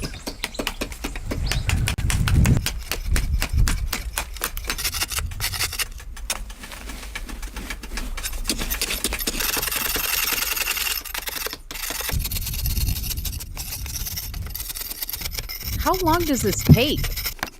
Like, do they say how long this actually takes? Pretty sure this took them months to do.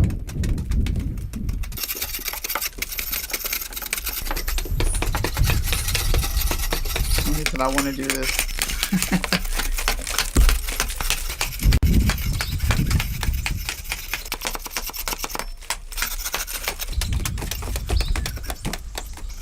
He is brave as heck with that old flimsy ladder, bro.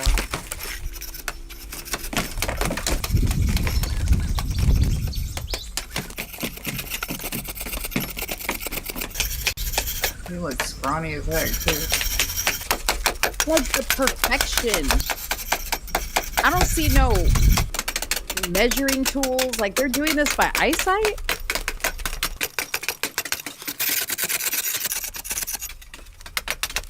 These are the people that built the pyramids for sure. And they're not black. What'd you look at that?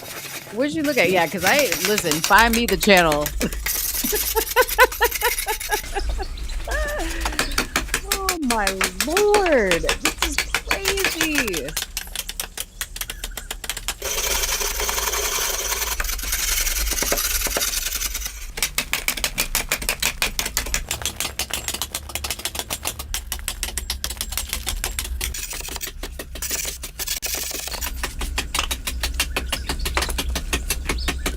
It does look like a freaking pyramid, dude. Holy shit. It's like they're the not inside just of like the pyramid. digging. He said 5 years.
Dang, how far is he going in?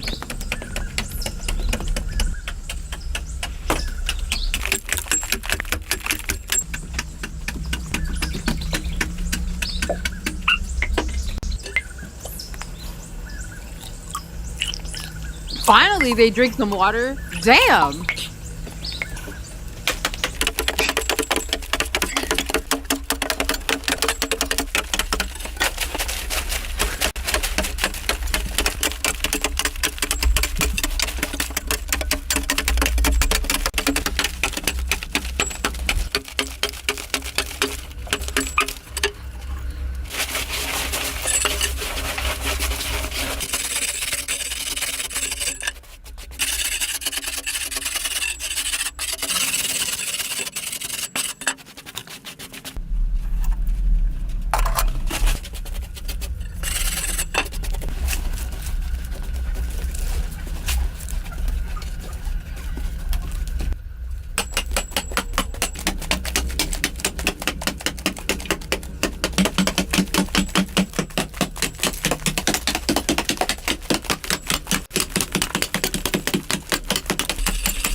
Jeez. See, I didn't even blink. Asian men are not attractive. They're not. They're very feminine. Apologies to any Asian men that are watching us and subscribe to our channel. This is a disclaimer. We're not talking about you.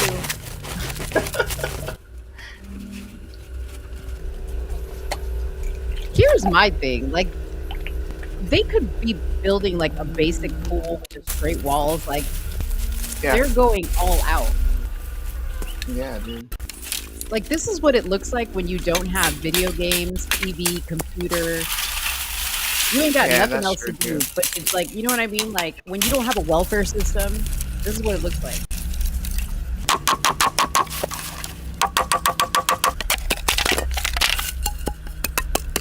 And who's gonna enjoy this? How are they gonna fill it up with water? Do they fill it up with water at the end? They fill it up with water? Yeah. Stop. Swear. Where they hook the hose up? You can fast forward it a bit.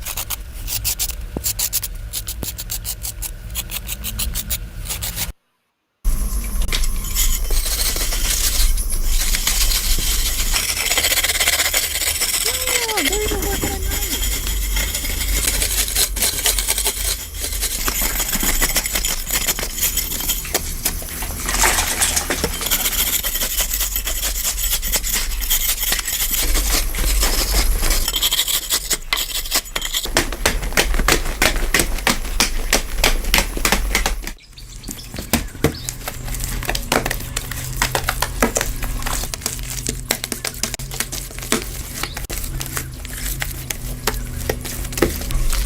Stop it.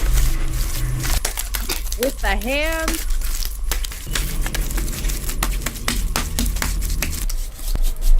I can't. They made us slide. What? Dude, no! This is a lie. This is not real. This cannot be real.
This is not real. This cannot be real. I'm upset.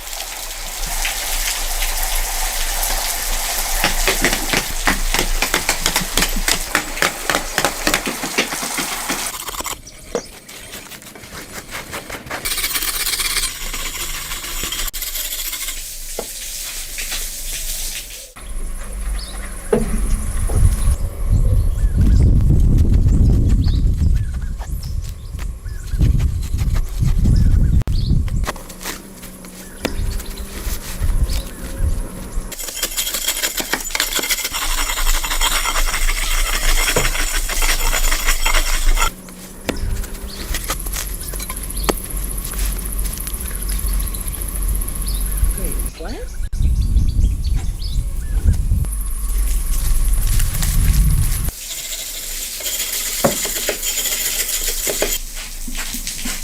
I don't get it. He's putting grass in this?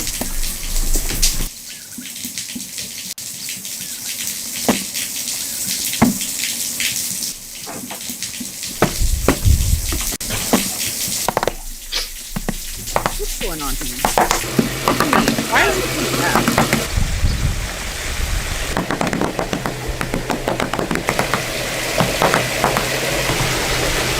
What? Why did you show this to me?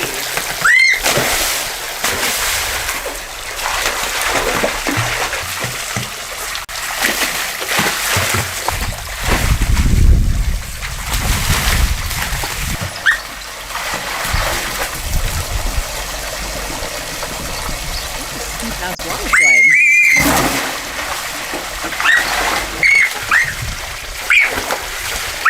How are you not breaking your ass coming down that water slide that steep into like 2 feet of water?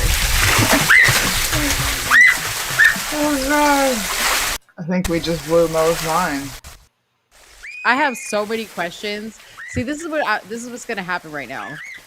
You're gonna What? send me the link to this channel. I'm gonna subscribe, and then I'm gonna take a deep dive into the Yep. comments. I'm gonna go down the rabbit hole of researching who She's these gonna guys expose. are. She's gonna expose it and ruin everything for us. No, I'm gonna find what I'm really interested in, because here's the thing: like, once you commit to watching this, you Mhm. can't stop. Okay, and we know how YouTubers get paid. We get paid on watch time and how long people stay, right? These guys, I know that they're wearing like loincloths and they look like they live in the jungle, but these dudes got to be living fat, okay? Because the time that they're getting people to watch their show, their channel, they got to be making mad money. They don't talk, so they can't get demonetized. They're not showing nudity. There's nothing Nope. offensive here. They have Nope. got it made. How many subscribers do they have? Let me see.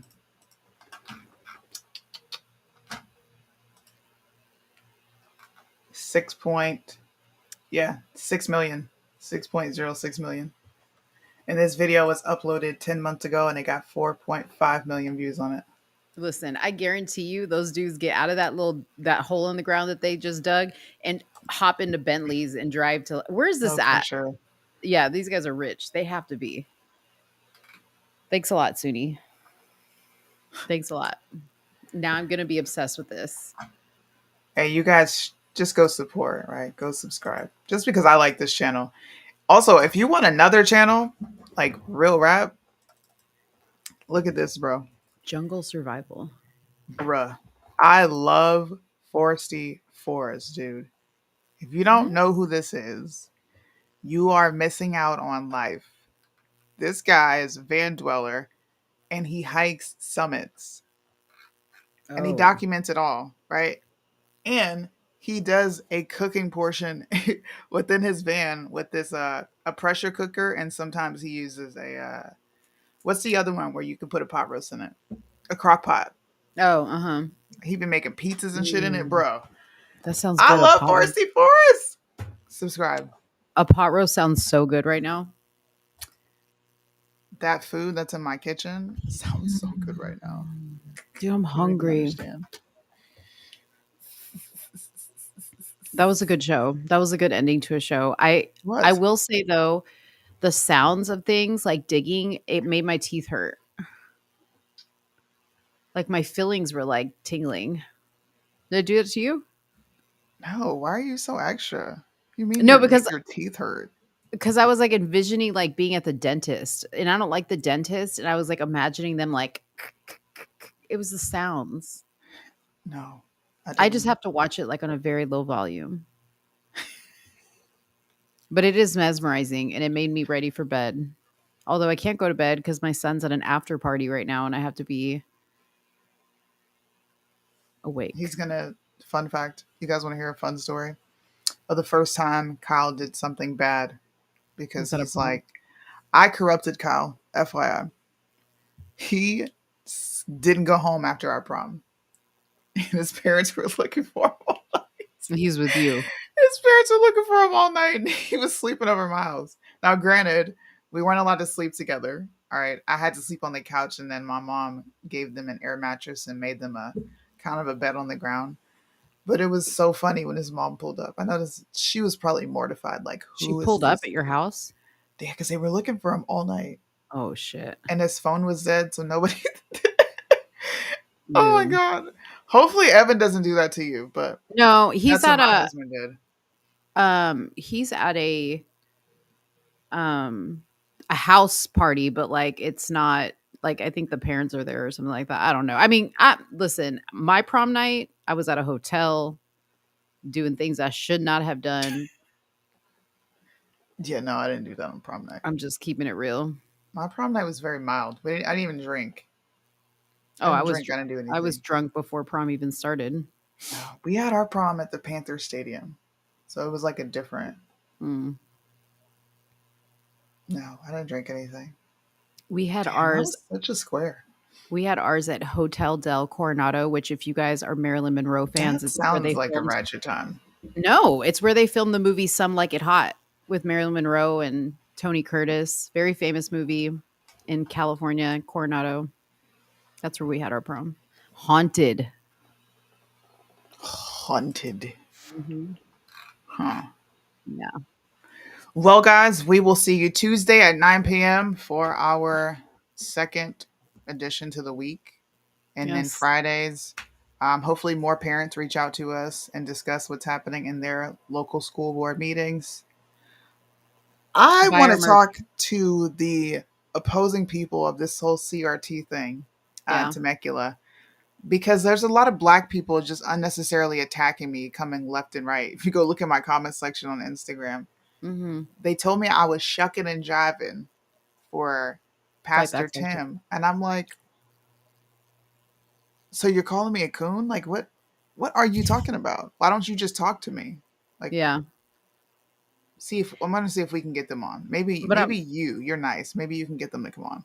I can get them to come on, but I'm gonna be like, listen, you can't pull this crime bullshit that you pulled at the school board meeting because Suni's gonna be like all over you like white on rice. Okay, you're gonna be like ready for you, but you just gonna be open for the killing at that point. I'm gonna be like, don't cry, don't cry. Just say what you gotta say with no tears. Yeah, dude. Somebody said, "Damn, what kind of rich bougie school did you go to?"